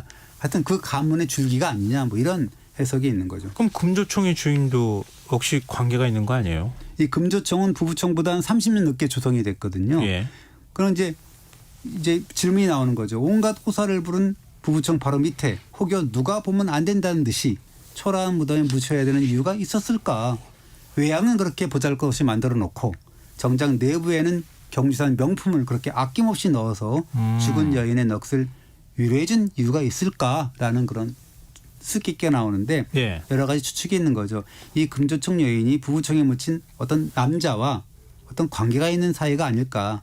30여 년 뒤에 죽은 남편의 후처와 같은 느낌이 아닌가라는 뭐 해석도 있고, 어떤 경우든 간에 경제 지체 높은 왕족이나 귀족 출신의 여인일 수 있다. 그래서 어떤 모종의 정치적인 사연 때문에 이 초라한 무덤에 장사를 지낼 수밖에 없었던 그런 운명을 타고난 여인이 아니겠느냐라는 되게 그 소설 같은 이야기들이 되게 나올 수 있는 겁니다. 근데 그 무덤 조성할 때 어느 정도 규모로 조성했는지는 발굴을 통해 가지고 알 수는 있는 거죠. 그렇습니다. 왜냐하면 애초부터 석실이 있고 그렇기 때문에 예. 봉분이 어느 정도인지는 모르되 예. 우리가 상상을 할 수가 있죠. 그러니까 석실이 예를 들면 한 3m가 되면 예를 들면 봉분은 어느 정도다라는 걸 우리가 상상할 수가 있는데, 보통 이런 경우는 거의 봉분도 안 남아 있고 돌무더미만 나왔다 그랬지 않습니까? 석실도 좀 작은 편이고. 네, 작은 편이고. 그러니까 애초부터 약간 좀. 네, 그리고 이 구석탱이 같은 이렇게 맨 앞에 옆쪽으로 이렇게 있기 때문에 그러면 양지 바른 곳이 아니다, 음지다라는 그런 측면에서 보면은 이게 좀 이해가 안 되는 측면이 있는 거죠. 여러 가지 상상을 불러일으키는데요. 그렇게 또 뉘앙스로 말씀해 주셔가지고. 근데 지금 청취자분께서도 60740님이 이거 금조총 보려면 어디 가야 하죠? 양산 시립박물관 보셨어요? 가는데요. 네. 지금 12월 7일까지 그 10주년 기념행사, 그 박물관 개관이 10주년이 됐나 봐요. 예. 거기 금조청 이야기 특별 기획전을 열고 있습니다. 그래서 다른 유물보다도 국내에서 유일무이하다는 그 금제 세 다리 되게 작지만 한번 보시면 좋을 것 같고, 네. 여러분들 기회가 되면 한번 찾아가 보시기 바랍니다. 네. 0740님 그 지금 집이 부산인데 애들이랑 보러 가겠다고 말씀하셨거든요. 예, 양산 시립박물관 가시면은 보실 수 있다고 말씀하시네요. 근데 이게 작은 것 같지만 되게 큰 역사를 가지고 있는 그런 인 것 같아서 금조청에 대해서 관심이 저도 좀 생겨나는 것 같습니다. 자, 흔적의 역사 지금까지 이기환 히스토리텔러였습니다. 고맙습니다. 감사합니다. 김성환의 시사 오늘 순서 여기서 마칩니다. 모바일 쿠폰 당첨자는 홈페이지 공지사항에서 확인하실 수 있습니다. 날이 갑자기 추워진다니까요. 감기 조심하시고요. 전 내일 다시 찾아뵙겠습니다. 지금까지 사평론가 김성환이었습니다. 고맙습니다.